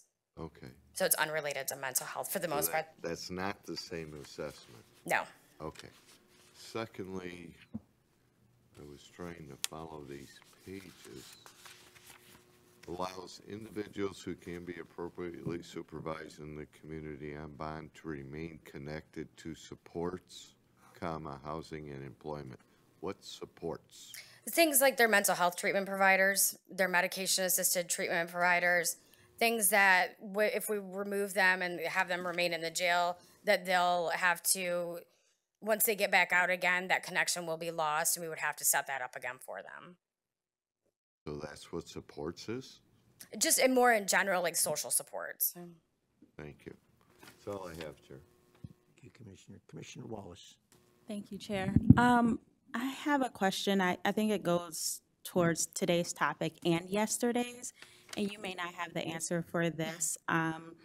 But have you or anyone considered helping the initiative of finding mental health professionals to do ride-alongs with law enforcement? This, I guess, for you would fall under the preventative measure, which I know you haven't gotten to yet, but they can identify the best direction for each individual before you even get them to the prison or intake center or anything like that. And that has been a proven effective tool. And I know being on the mental health board, as well as the Michigan Association of County Board, that's a topic that keeps coming up. We have had state representatives also bring up that topic, that is something that they support as well and would like to see more of. And I would love to see more of that, but that's not something that I've heard yesterday or today. And we need the funds for that. That is, I can't say it enough, a proven effective tool that we could use.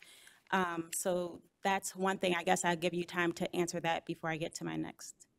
Again, it's probably most similar to the mobile crisis units that we're talking about. They're not with the officers 24/7 in terms of in their vehicles, but available through dispatch, basically. But that's not. It's not the same. No, it's No, not it's at not all. the same. Yeah, it's completely different. No, and those conversations haven't been brought up in terms of this particular project. But I know I've heard a lot of, again, there's a lot of data that speaks to how well they work. Yes, I think that should be something that's brought up for your group, as well as what we, and I'm looking at Vicky, sorry, as well as what we spoke of yesterday. We're talking about a lot of money, both yesterday and today, and we have a lot of good ideas, a lot of things that can be effective once we get to it. This is something that can happen immediately, can be helpful to all communities if the sheriff's department or different police departments are willing to be involved in it, and that's really all we would need. Also, I would absolutely love, because we keep talking about mental health, whether you say it's a big portion, and from what we're seeing, from my eyes, it seems smaller. But I don't think it's right that we talk about mental health, and I do not see Dave or anyone from his team here. So the next time we discuss it, I would love to say, I have a question for Dave Pinketai. I really do think we're dropping the ball on having so many different representatives here yesterday and today, and not seeing a representative from community mental health. Can I address both your questions? Absolutely. One, for having law enforcement, we have talked about that. That is part of our jurisdictional meeting when we meet with the local jurisdictions. Obviously, that's up to a local jurisdiction that has their own law enforcement entity. I can tell you City of Sterling Heights, and I believe Clinton Township, both have social workers on their law enforcement departments. And that's one of the ways we're going to engage with them and the other local jurisdictions that are receiving their own funds, as well as the sheriff's office. We've had conversations about putting mental health professionals into dispatch centers for the same purpose. So we're not ignoring it. There are just some items that are easy to implement now, and with the funding that we have, this is not a stagnant plan. So those conversations have been had at a high level, and they will continue to be had. In regards to Dave Pinketai, he was here yesterday. I think he stayed for the first hour. I think we were on almost 2 hours. He had to leave, so he was here. I can tell you Helen Klingert is here from the Macomb board and from Dave's office, and Dave couldn't be here today. He was obviously part of our planning for the press conference, and the people that we've had here, everyone we've had at both meetings, have a role here. I understand what you're saying about Dave, and we can take that back to him. You can certainly take that back to him as a board member. But Dave and Helen and their office have been integral to this process. We've been meeting with them. They've been engaged with the hospitals. The mental health planning, the substance use that you see here and tied in. We have been meeting with them, as Barb said, for the past year. They were integral. One of the first meetings and community meetings we had was with the hospitals and first responders. And a lot of that came from conversations that Dave was having with the hospitals, and then we were having on our side with law enforcement. So it is happening. It's just, you know, with the speed, the staff, and the resources that we have to be able to do that. Yeah, I completely understand, and I didn't see you, Helen, sorry. From right here, the water bottle is actually bigger than, so I apologize. But yeah, I do think that it's important. I did see Dave here, but when it was time for questions, he had to go. So I think that it's important that we have him here, or Helen or whoever that can come and answer those questions, because we can't continue to say mental health, mental health, mental health, and then I'm taking your word for it or your word for it when we're completely different departments. So, but the professional, the mental health professional right along, I think that that's something, I appreciate you filling me in on that. I think that that's something that continues to be, it will always be important.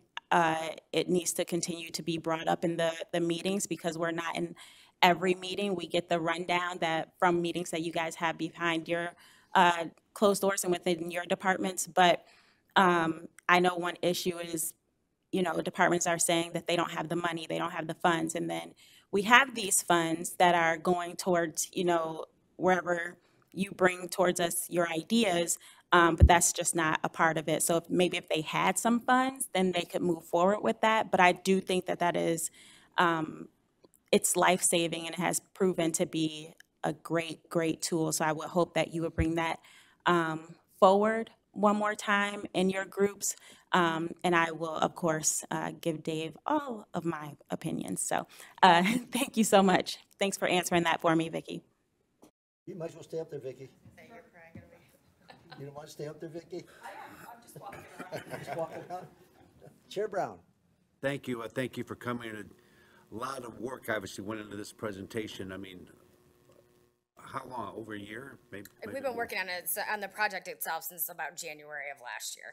There's so many complex pieces along the whole train of this solution that we're trying to get to, and you can understand people's anxiousness to try to get things going and try to get to the root of the problem now. And I'm one of those, right? We're all talking. You actually heard the presentation about the physical building where this type of program will be inserted. This is the guts of what we're going to put in the building if we build it, right? So that's coming along. One of the things in your program, you talked about future of stakeholders involved, and because I said it's an evolving process, right? You got to walk before you can run, and all the rest.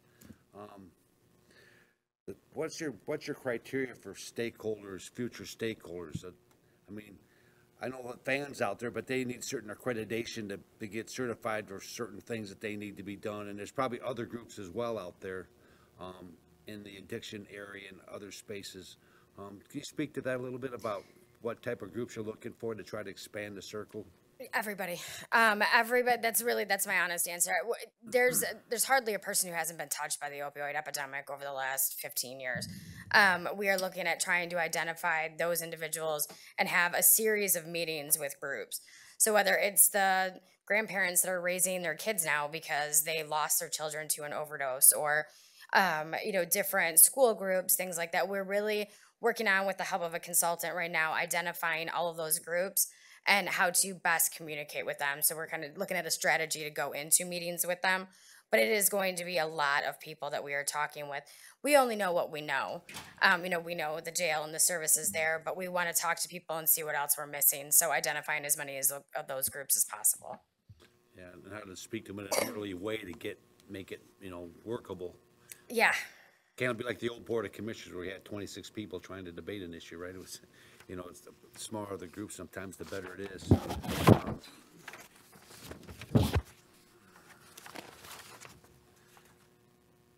The issue regarding safety and health projects, Yeah, I mean, Commissioner Hall spoke to it, the universal pretrial assessment. And that's only on very preliminary assessment then, not on whether they were mentally unstable when they used a gun or something like that, right? Is that? No, that's not something that we're speaking about. That's just that gives you the assessment of where to divert them to get the help that they need. Is that even more premature? That's even before that. That would be specifically to get in front of the judge or magistrate to make that decision for bond when they're arraigned. So it has specific information on it.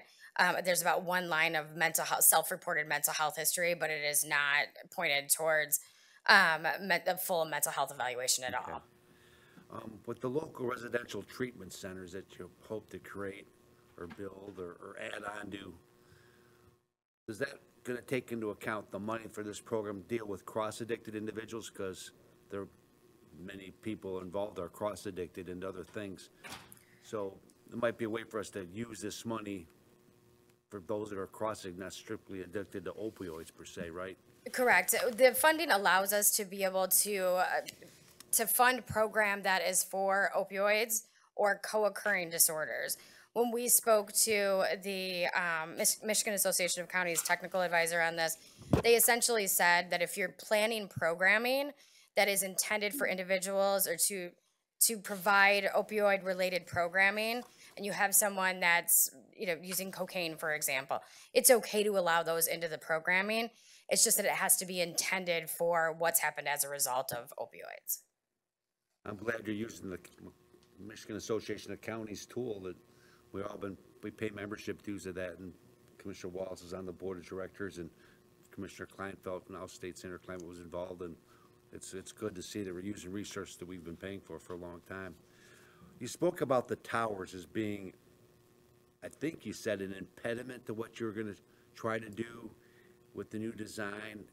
Can you speak a little bit? I only caught a part of that. I wasn't fully sure what you meant by that. No, just that each of the towers has each set of floors in the towers has 2 classrooms that are available. With the number of individuals that we have and with the robust programming that we're looking to implement there, we have to come up with some other sort of solution to be able to provide these services to a wider array of people. If we're there from 8 to 5 or whatever, those classrooms are pretty much booked up all day long. So we're trying to utilize some innovative technology to be able to get that out to a broader range of inmates and really a broader range of programming. So it's not just substance use and mental health services, but we can do parenting classes. We can, a larger number of services than what we're able to provide. Well, those additional floors or cells that we're putting on top of the intake center going to be providing you space to do some of that? For the populations because those are population specific housing. So if you have individuals that need to be housed in the medical unit, then absolutely we will be providing, the services in that. It might look a little different based on the needs of the individuals that are housed there, but yes, absolutely we'll be providing programming there as well. Because we're going to close down, the plan is to close down some of those very old cells up in that tower because for a variety of reasons they're problematic for the sheriff to manage the population. So those new beds that we're adding provide space, maybe not necessarily in that particular space, but in other places in our building to provide this training is what you're saying? Correct. Okay. The technology solution about providing, tracking participants programs. So you're going to be tracking individuals in terms of how they're, just so we track the usefulness of the programs that we're trying to apply to track them post engagement with us.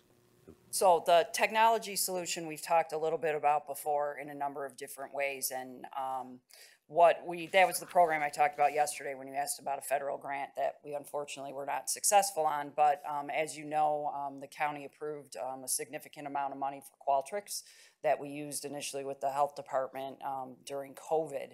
And the health department has already expanded that program into other areas. But one of the nice things about Qualtrics is the connectivity that it can provide.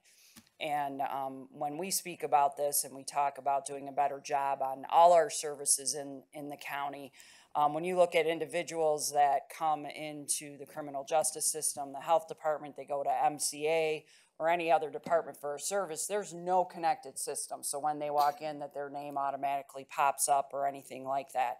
So the idea here is to provide a system that not only county departments can use, where some of that general information comes up. You can see maybe what other services they've had in the past, and that it'll be connected, whether you're in the jail using the system or one of those other departments that I mentioned, that there'll be that connectedness and information that obviously can be shared.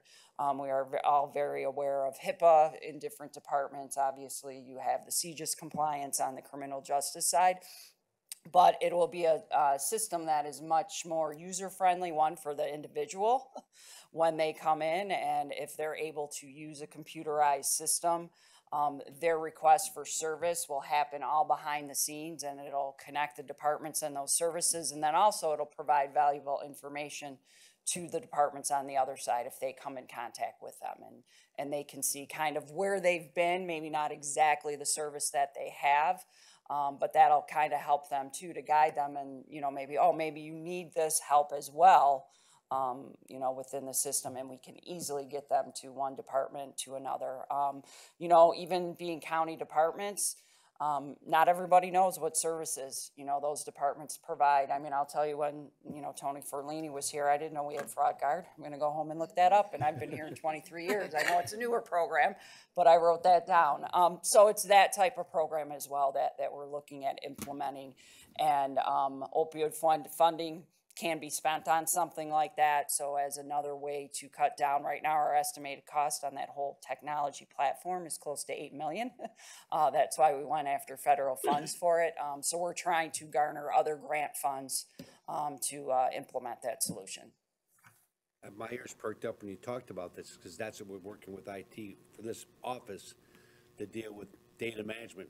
As the chairman who's in the middle of all the commissioners' activities here, we get a lot of casework from all the commissioners from general stuff.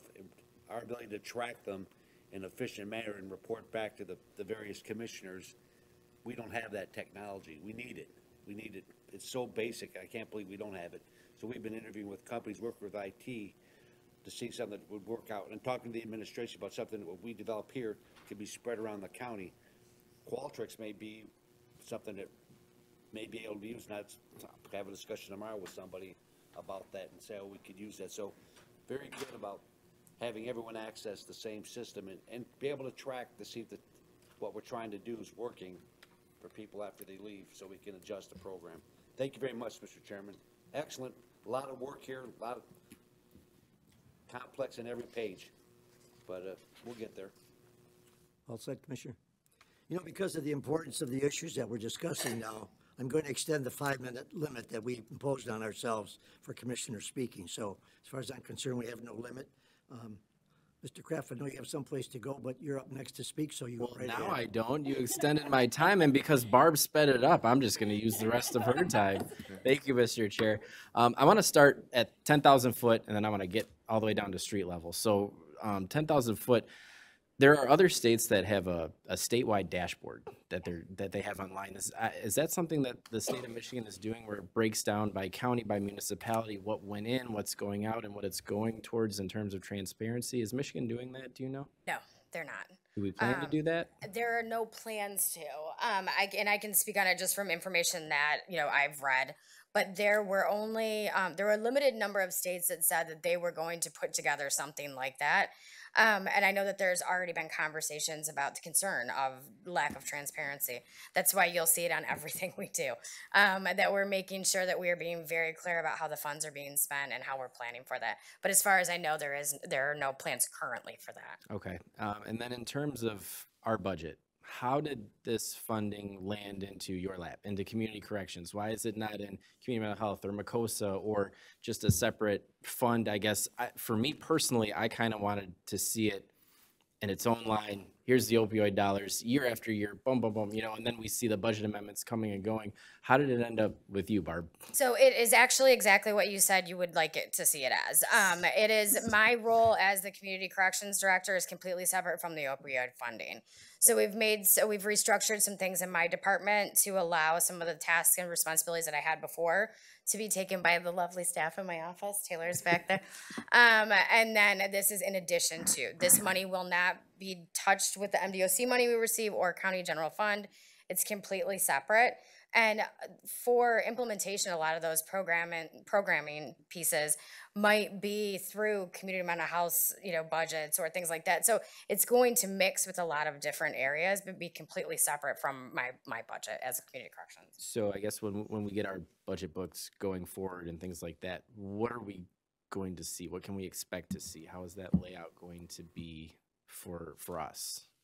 Yeah, it'll be similar to a regular budget line item, and the budget amendment is kind of laid out for that. It's a little more detailed, but it'll line up the same way. It should be able to clearly see that it's marked for opioid funds, the amount coming in, personnel, supplies, services, training, all that breakdown that you would normally see in a budget. Okay, and that's part of the transparency piece of it too, not just for us, Correct. but the public can see that as well. Correct, and two, when we get to the budget amendment, we'll talk about the different amounts, because we have 2.4 million that we can spend now. We have another 2 point some that was prepaid that we cannot touch because it's years 3 through 5 through one provider. If you remember last month, you approved resolution for new opioid dollars that are coming in. So when those dollars come in, you'll see a budget amendment, come back in for those dollars and go in that budget. And then eventually that will just become part of the normal budget cycle. So, Barb will be back here presenting as part of her budget presentation. And again, and just get to tasking it with Barb and that too. The intent is, again, we have a committee that will stay in place. The people that are on it now, it is not something that is just community corrections. We just felt that was a good place to land. And initially, again, starting with some of our familiarity on the criminal justice side, but knowing we have to expand. Barb mentioned the Human Services Coordinating Body. We are going to look at them and be an advisory body for what we do, because there's certainly other entities that are on there. And we talked about too of, when we engage other stakeholders, whether it's local jurisdictions, we're going to do what we always do. Where can we partner up? One of the somewhat frustrating areas is that the opioid funding and that did go down to a local level. Anyone over $10,000 has their own funds. Generally, all of them, they're not responsible for community mental health. They're not responsible for the jail program. So it's at that level. So again, we're going to try to coordinate those programs with them and other entities. And, everything will follow normal county procedure for contracts going out to bid and things like that. Okay, so with the two separate settlement funds that are coming in, is that just going to be one line item then? And it's just going to be the $1 amount instead of separating out the funds from each settlement? More than likely you're going to see it. And then you could probably see a breakdown behind that. If you asked, or as a budget amendment comes in, it would be identified where it came in from. I think it's going to get, it already is very confusing with the settlements that are coming in. I think there's more than people expected. And again, they're coming in all in a variety of ways. As Barb mentioned, the administration and monitoring, there's not a lot of regulation on that. There's not a lot of consistency necessarily on how they pay us or when.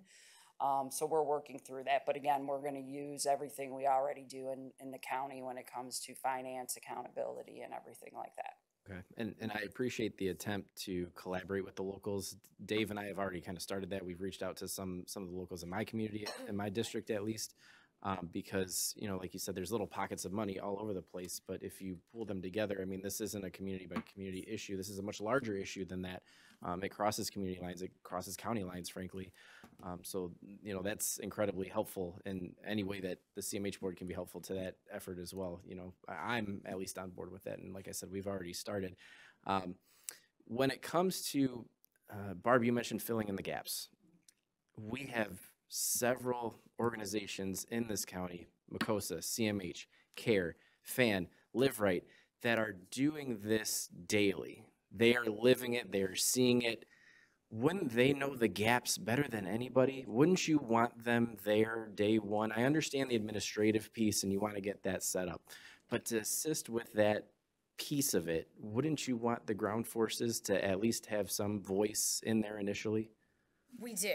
And the gap funding that we spoke to is more specifically related to diversion from the jail or sort of discharge from the jail. So if you think it as somebody leaving a hospital, we want them to leave with appointments set up and medications and, you know, so it's a little bit different, but absolutely those organizations are doing great work every day in what they do, and they will certainly be a part of the conversations. And I saw, you know, in the presentation later on down the road, they'll be invited. I was kind of confused as to, you know, they live the problem every day. You know, I feel like they would be the experts. And I know obviously Helen and Dave, you know, have been in those meetings, but having, you know, at least representation from some of those groups might have been helpful too. But I understand where the miscommunication was on the gaps. Yeah. I get it now. So thank you for the presentation. I'm probably going to have more questions later on. Absolutely. But, I will yield my time, Mr. Chair. Thank you. Good point, sir, Commissioner. Okay. Commissioner Sabatini, please. Thank you, Chair. Barb, Vicky, great job. A lot of information here, a lot of moving parts. Just high level, just so I have a clear understanding of this. So as we go through this, and obviously the amendment is up next on the item, which I'll have questions on that specifically as well. But so you're currently working with the locals, or you're having meetings. You haven't set up all those meetings, but you've started those meetings. So you're really kind of like in the planning phase of this, of year one. Is that right? Yes, we're still, with it to be hopefully implemented year 2 with services. Okay, so planning phase would be 2023, implementation would be 2024, theoretically. After you go through all the planning, meet with everyone, get all the feedback, put the plan together, and then execute the plan.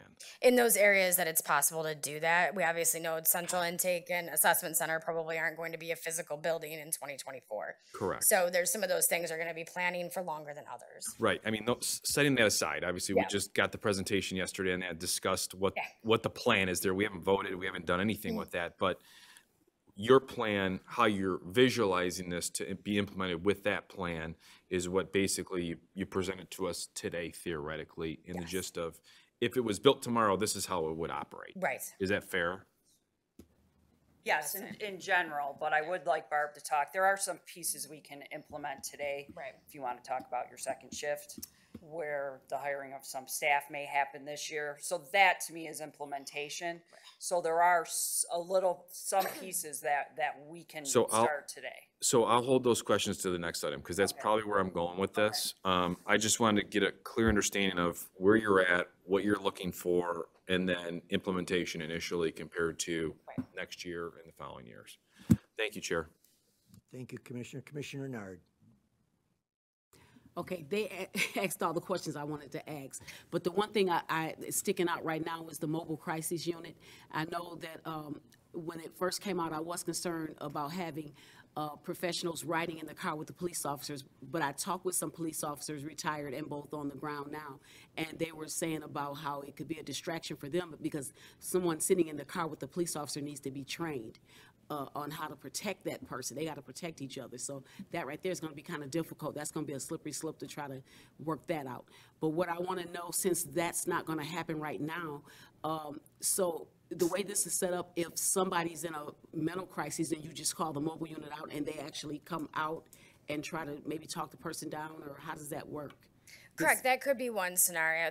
And they can access that through not calling 911 or calling the crisis line. Mm-hmm. So they would, and that would be it's really going to be on a case by case basis, depending on what the situation is.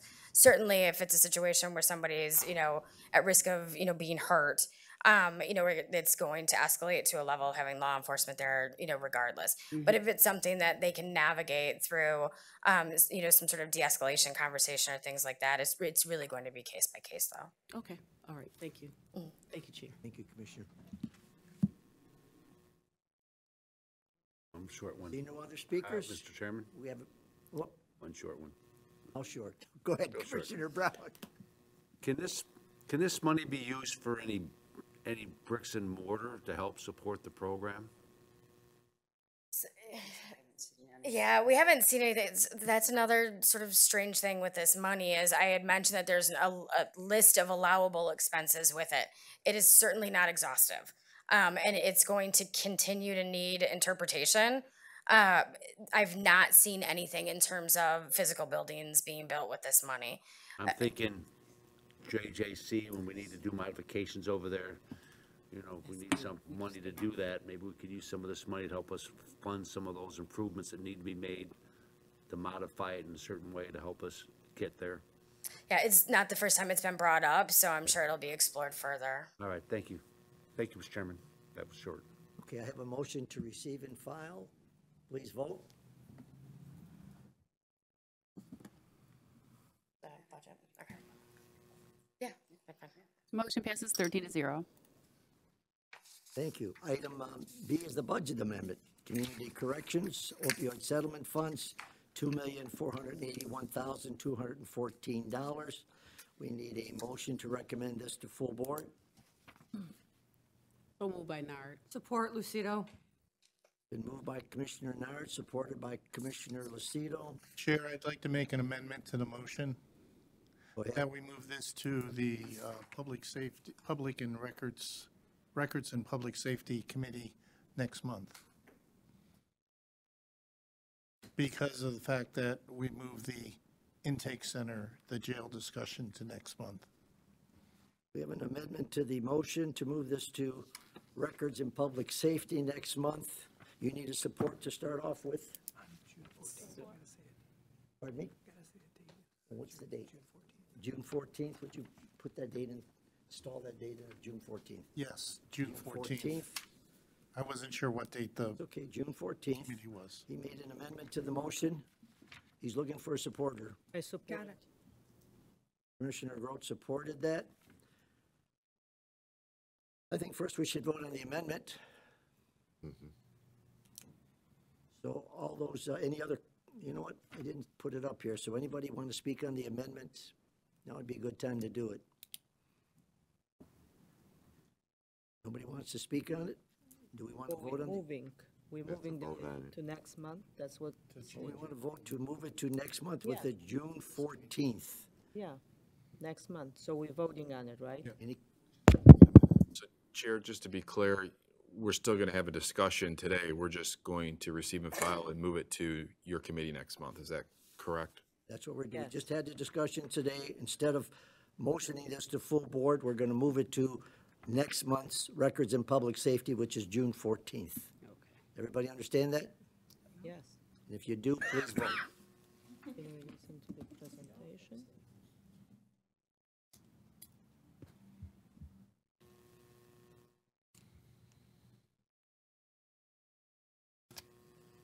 Came up on our screens, we'd like to.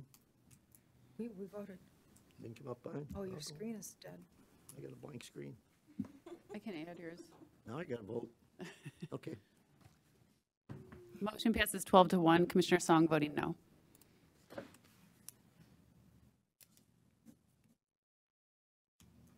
Item 8, public participation. This is the opportunity for the public to, Order, Chair, can we still have the discussion? motion's been made and vote's been taken. We just voted on the amendment, I thought. I think you told Commissioner Sabatini that we're gonna have a discussion after we voted. I thought it was, I didn't hear that. As far as I was concerned, we had a motion and we had a vote, and the vote was taken. It's done. We'll move on to the next issue. No, we're still going to discuss it, Chair. That I'm was the sorry, question. Commissioner Sabatini, once more? The question is that we're receiving and filing this, and tabling it, well, not tabling it, but moving it to your committee next month. However, we still were going to discuss the issue. I have no problems with that. Commissioners would like to discuss the issue. Commissioner Song. Go ahead. I'll pass. She passes. She wanted to discuss it, she passes. Anybody else want to speak on it? I'll start the discussion. Go ahead. Might as well, someone's going to have to, right? Okay, so my first question, just looking at the spreadsheet that you provided us, which the presentation a moment ago referenced a lot of these sections. So my first question is in regards to the actual funds themselves. So we talked about this year being a planning phase, having the discussions with locals, having those meetings, et cetera, et cetera. Next year, looking to implement the strategy. My question is in regards to the budget amendment itself of the total amount that you're looking to amend, wouldn't it be prudent to make the amendment for your year one initially? Because that's where we still are. We don't even know what our plan is to execute until we have those meetings and go through that true planning phase. Or am I misunderstanding this and we're past the planning phase? So I guess I'll take it, and there might be some confusion. So if you're looking at year 1 and 2 on the amendment where we talk about year 1 and 2, technically we should have gotten opioid funds last year. Okay. So that the funding is tying in year 1 funds would have been available to us this year, as well as our year 2 allotment. We were assuming they were going to come annually. So technically right now, money we have to spend is the 2.4 million. So that's how we got to that amount. That's year one's number. Year 1 plus year 2. Okay. That we've been paid for. So sorry if that's confusing to you. And yes, we're planning, but we're implementing. There is a lot more planning to come, as we've all said. It's a very large project, a lot of pieces to it. So some of the items you see here, and that's kind of what I mentioned before, we can start to implement certain items with the money that we have today. And then, yes, as we grow out, the budget will change when we get more money again this year with the new lawsuits that get settled. That will be added. We'll have to see when we can spend that according to those agreements. So it will be ever evolving. Okay. And yeah, I would think, again, you always want your plans to be updated. I would think hopefully the bulk of our planning by this time next year is pretty solid. And then you'll see a lot more money go to actual implementation and, maybe less time spent on, having to plan exactly what we're going to be doing, because we'll have met with a lot of more of the entities involved. So is the salaries, the support staff, all of these items, are these just adjustments to our current budget because we have individuals working on this now and we're just shifting this? Or are we hiring new people in these salaries and fringes items? Yeah, the majority of those would be hiring new individuals, and those are things that we can begin to do, soon after, we're able to spend the funds. Okay. Consultants, $150,000. It says here, added for possible additional consultants. Have we already executed contracts for consultants? I'm sorry. Have we hired any consultants yet? There have been 2 consultants that have been working on some of the projects up to like what we're looking at, engaging stakeholders and having some of those meetings that we're talking about. So yes, there has been. Okay. We increased that category due to a possible need for additional consultants is what that note is for. Training. Are we training our existing staff for the $150,000? This was a line item that confused me too. What this relates to, Steve calls it training. What we're talking about is the crisis intervention training that we are talking about implementing with local law enforcement and first responders. Got it. And then technology, our favorite word here, because we spend so much money on technology. $200,000. I know we have the best case management software in the world with this call tracks, yet I haven't seen one report, just saying, on this, but I know we had to have it. I know the prosecutor just spent a boatload of money for his case management software. I know the sheriff has case management software. Just seems like we're spending a lot of money on case management software for all these different departments. And now we're looking to spend another $200,000 on case management software. There's got to be a solution for all of these across the board that they can work somehow together to save us some money. So without, that line item, as some of these other areas, we may not expend by this year and it'll roll over. So for us, that was a placeholder, the 200,000. So we don't expect to expend that money this year. Without knowing the details of everybody else's case management, what we do realize is out there is that individual departments that are tied to state or federal entities, many if not most, have to have their own system that ties to them that has what is some of that proprietary information. Okay. So for So for us, you know, sheriff's office, you hear there's the lean system. They use Tyler Technologies as well.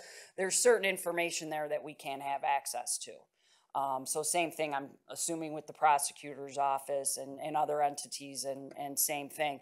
When we talk about the case management system, we're looking for a system that will integrate with those. So I don't think you'll ever get rid of everybody's I'm not saying, systems, I 'cause totally they have to understand that, tie but it's just into that. integrating Correct. to make sure that you're not coming back in year 5 and saying, oh, well, now we have to have this because it doesn't integrate with this, this, and this, and then we're starting from scratch again. Correct. Which That's our is just, goal at a high level. just so, you know, convoluted because we're trying to build this from scratch, which I know there's always moving parts, but just trying to get it right out of the gate is what I'm basically trying to display here. So those are all my questions right now. Thank you, Chair. You're welcome, Commissioner. Just a question. I might, you know, coming back on the 14th to the Records and Public Safety meeting, I think it would be wise if maybe we had a list of those items that you want to implement immediately, so we have something in front of us to know in dollar-wise what it's going to cost to implement those when you come back on the 14th. I know you're going to do them all. You said there's some that we can do immediately. I'd like to see those myself and what those are immediately and what's going to cost us. Okay, I don't have it on the board here. Any other commissioners wish to? Harold. Yeah. Why are you pointing at me? Harold, she's pointing at me. Commissioner Hall, you're up.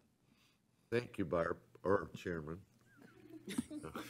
Commissioner Sabatini, for both Vicky, you and Barb, hit on what I was looking at. We got $2.4 million, and I've just added up quick math. 944,000 of that is being dedicated to personnel. Somebody's going to have to, when we get back on the 14th, I know you put a lot of time and thought in this, need to justify that amount of resources going to personnel. We have people in this county, and then we're training at 150,000, so we're at 50% of the first year's grant money for resources and training. I don't know, even as Joe had indicated, under the budget, going line item by line item, there's going to have to be a very thorough explanation for me to agree to this from a resource perspective. Everybody in Macomb County is not overworked. We've talked about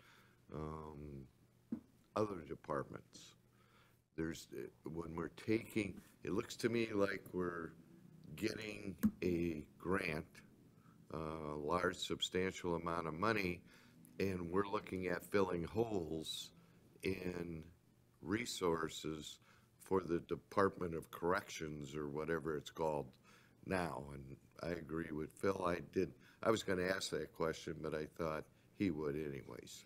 How it ended up there and not community mental health or somewhere else. I get government is huge enough. We need to find ways to get this into the expanded treatment programs, which is $515,000. So 25% of our money is going into treatment programs, and it looks to me like the rest, well, I take that back. Technology solutions, resources, the mobile crisis, contracted services. Somebody's going to have to explain in great detail the need for this amount of resource, just like the intake center or anything else we're going to do under a line item in the budget. I realize this is new, it's a startup, but if you advertise tomorrow for what, 6, 7, 8 people, as Joe said, at what point are you going to get them when we're already into the 5th month of the year? So that's a concern I have going into this, and I'm hoping we can cover that on the 14th. That's all I have, Chair. Thank you, Commissioner. Chair Brown. Yeah, thank you. Yeah, these questions aren't critical. These are just, we got a big program, just like the jail program came in. There was a lot of information, a lot of moving parts. It's a great plan. everyone wants to see this succeed, but the devil's in the details sometimes. It takes us some time to get through it, so that we're all on the same page. You've all been immersed in it, we haven't been, so we've got to look at it. And looking at the budget, there have been some contracts that are ready for this program. We haven't seen any contracts come before the board, I don't think, for For this less than program. $35,000 Are for they? professional services, Are yes. they? Okay. All right, well, that's good. The Commissioner Hawes has said much of what I wanted to say as well, and Commissioner Sabatini, so, yeah, there's moving parts here that, I don't think we're necessarily ready to implement yet, because it is 5 months into the year, and the numbers are gonna probably have to move around as we learn what we don't know, right? Maybe we don't need as much in one category or another. I'm not sure. Gotta have a budget to start out with. You can move it around in the budget, I guess, but, so I think it's wise that we postpone it till next month and, get some of the questions answered and, go forward. So thank you. Thank you, Mr. Chairman.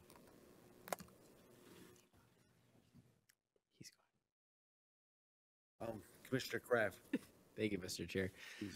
Couple more questions for you too. Appreciate your time. The personnel so there's, 6, 7, 8, 9 of them listed on the spreadsheet that you provided. Would all of those fall under community corrections? No. Would they? Not all of them? No, the only ones that would fall under community corrections are pretrial, and that would be to get that pretrial up to universal, so we're able to see everybody that walks in pre-arraignment. The other ones would be outside of those for the case managers and things like that. Those would be, I think we had talked about doing it through community mental health for the reentry planning program. So no, just the pretrial ones would be. So there's the 4 pretrials, there's the 2 case managers, but then also listed here, there's looks like community corrections director, deputy director, or communications. I don't know what they're cut off. I don't know what the full title is. And then there's an admin support staff. So there's 3 personnel there. Where do those land? Sure. So we had to, because of funding, you have to attribute funding that comes in for community corrections, just like any department, and the time spent. So within Community Corrections Department, we divided the time with Barb on where the time's going to be spent. Again, they have to administer the program and do everything. So these are the administrative fees. It's hiring a secretary to help support this whole program that we've all done internally and put together. It's going to be a very large program. So that is for that. I mean, we could have gone through all of these items line by line and answered those questions. That's what we were prepared to do. The mobile crisis unit, that is all community mental health funds. Again, it's just running through community corrections that has the fund in org, but the programming and the money is being divided up. And yes, will we probably spend 2.4 million this year? No, but we wanted to start with the money we have available, because that's generally when we bring you grants, any new grants, we have an idea we're getting 5 million. Here right now is our best guess on our expertise with using all these people on the line items. So we approach this budget the same that we do with any other budget. And, we have those answers, and, we're prepared to speak to it. Thank you, Vicki. Well, we'll walk through some more of them, I guess. The medication MAT line, it mentions in the notes here that it's treatment for incarcerated population. Would any of that go to folks that are not incarcerated? Is there treatment that would be provided through that funding elsewhere? For the medication assisted treatment programming, they're able to access services in the community through Macosa's programming and some other ones that are out there. So we've yet to identify gaps in the community-based programming, but if we did, we'd certainly be able to address that with these. It was the MAT part that I'm CMH world, we're pretty good at acronyms. I did not get the MAT. That's a new one we're gonna throw in on you. Yeah. And then one final question: the settlement dollars year to year, those are stagnant. Those are exactly the same year after year. No, they do fluctuate. How can you explain that? I can't. Okay. Really good, and it's not. It's just because we don't know. Okay. Like I said, they were a year behind, so that's why really we got 2 years worth in. As you can see, the Janssen settlement sent us 3 years in advance. The other one did not. There's no rhyme or reason. And I will say that somewhere there is a breakdown, but I think because it's so new, we won't be able safe to say, one, until all the settlements come in, what is our annual amount, and then we actually see the dollars. Okay.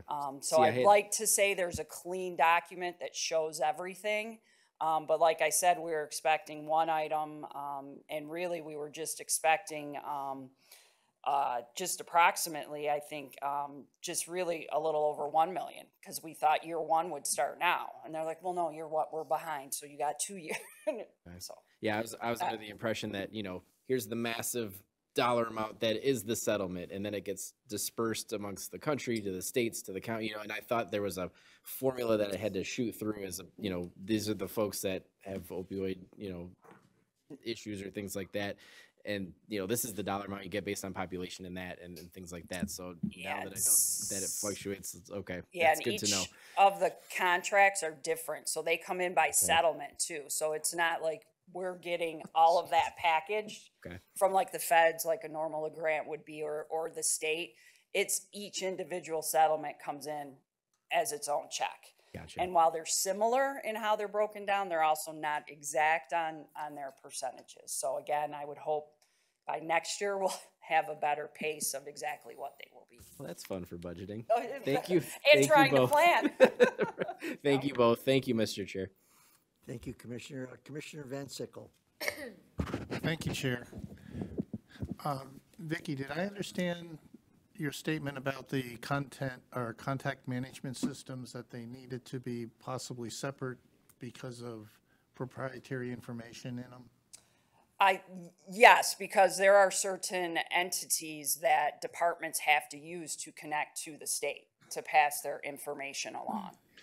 So you have to, many times departments have to use a state provided system. And so we can't change that. Okay. So what we're looking to do is to take basic common general information from all those systems and kind of pull them into one. And those will be integrated. Commissioner Sabatini left, but those would be integrated.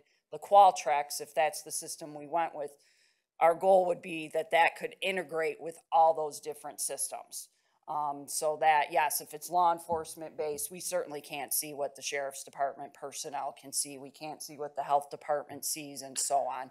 But we'll be able to get basic information from that. So whether someone was at the jail or went to the health department and they come in to for the food program maybe and register or something, or utility assistance, and they go to sign in or someone signs them up, all their demographic information comes up. They already know where they've kind of been, and that will help speed up the process and also be able to track maybe other services that they need.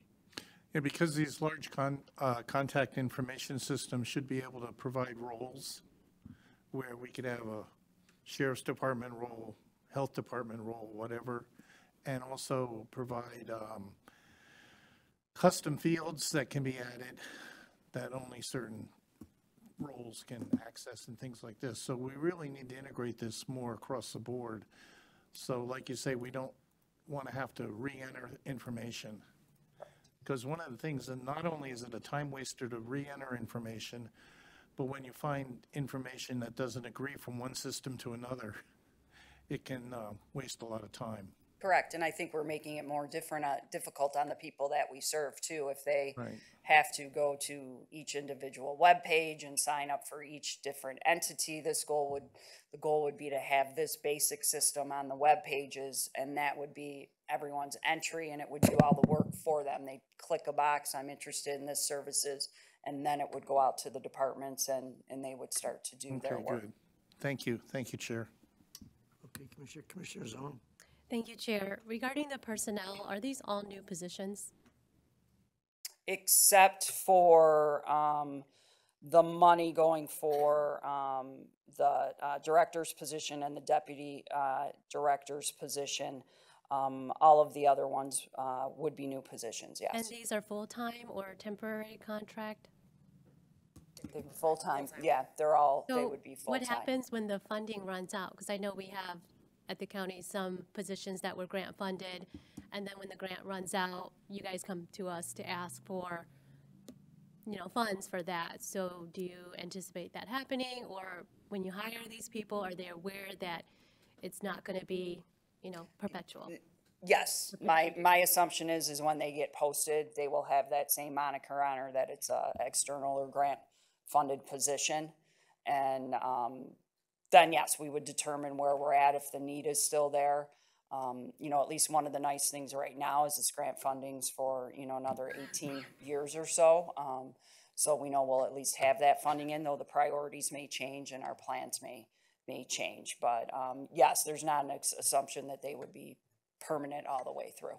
Okay, and then regarding like the overall program, do you have any measurements about, you know, the effectiveness of what you are doing, like year over year, so that, you know, hopefully these positions won't be needed?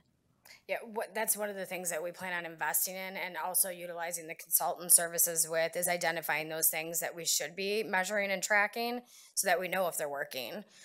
You know, when we get to, you know, a place where we have enough data to be able to measure. We also know that because there are not a lot of sort of strings, you know, attached to this money, like the regulations on what you can do with it or monitoring and things like that, that we need to be from the very get-go using evidence-based programming and not trying to recreate things or come up with programs that haven't had some sort of research done into them already. So that is very much at the forefront of what we're planning. Okay, very good. And then my last question is regarding the $150,000 under the training/conference line. Can you just talk a little bit about what that is? That's the crisis intervention training that we were talking about for local first responders. One of the things that we identified is obviously a great need for this programming. Oakland County does a really good program with CIT training that I was able to go to a couple of years ago. And it really brings service providers and law enforcement and first responders to the table together. So it'd be amazing to be able to implement that here. But then one of the other things is we can't really afford to take an officer off the street, because then you've got to fill that with overtime. So what you're looking at with these funds is possibly paying for the programming itself, for the training. But then if we have to look at, you know, paying for that overtime funding for that agency, you know, that would be included in there as well. So it looks like a big item for training, but. Thank you. Thank you, Chair. If I could just add one item too, when we talk personnel, by no means has anyone talked about creating an empire out of this. Obviously, we're in the first planning stages, so one, you need new support when we're adding workload on to the various departments here. So yes, I understand that seems top heavy in some instances, but when you see the explanation between the staff that'll be in Barb's office and or really are through community mental health, those are for the services that we can provide and the programs that we can expand upon that are ours.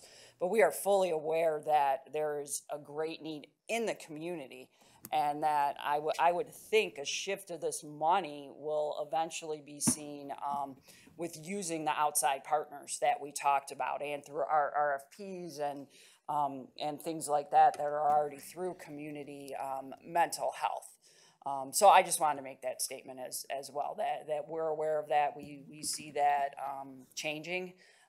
We just picked a lot of the things, as you can tell, that were familiar to us with in-house personnel, because it is so vast. If we started to include everybody at once, it would be very hard to start. So just wanted to add that. Thank you. The only thing I can add to that is, Ms. Caskey, it's a great presentation you made. Vicki, thank you for the assistance. We certainly appreciate it. I see no other speakers. There's nothing to vote on, so I'm going to move on to... Point of order, Mr. Chair, we do have a vote. We voted on the amendment. We have to vote to receive and file. Yeah. Why are you looking at me like that? Because we did vote on it, did we not? We did vote on the receive and file. I'm sorry? We voted to move. Adriana, what did we do? For next month. I have a motion to forward it to June RPS. Great. I do not have a motion to receive and file. If you want to make one, I'd need a motion. Need a motion to receive and file this.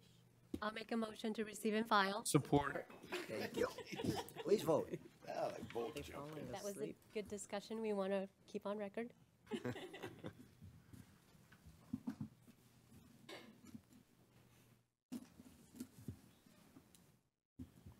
Motion passes 12-0. Thank you. Item 8 is public participation. This is the opportunity for public participation for those who wish to speak for a maximum of 3 minutes on any issue. So this is the public's chance to speak. Is there anybody in the public who would like to speak for a moment, for 3 minutes? Captain Mish, you're all through?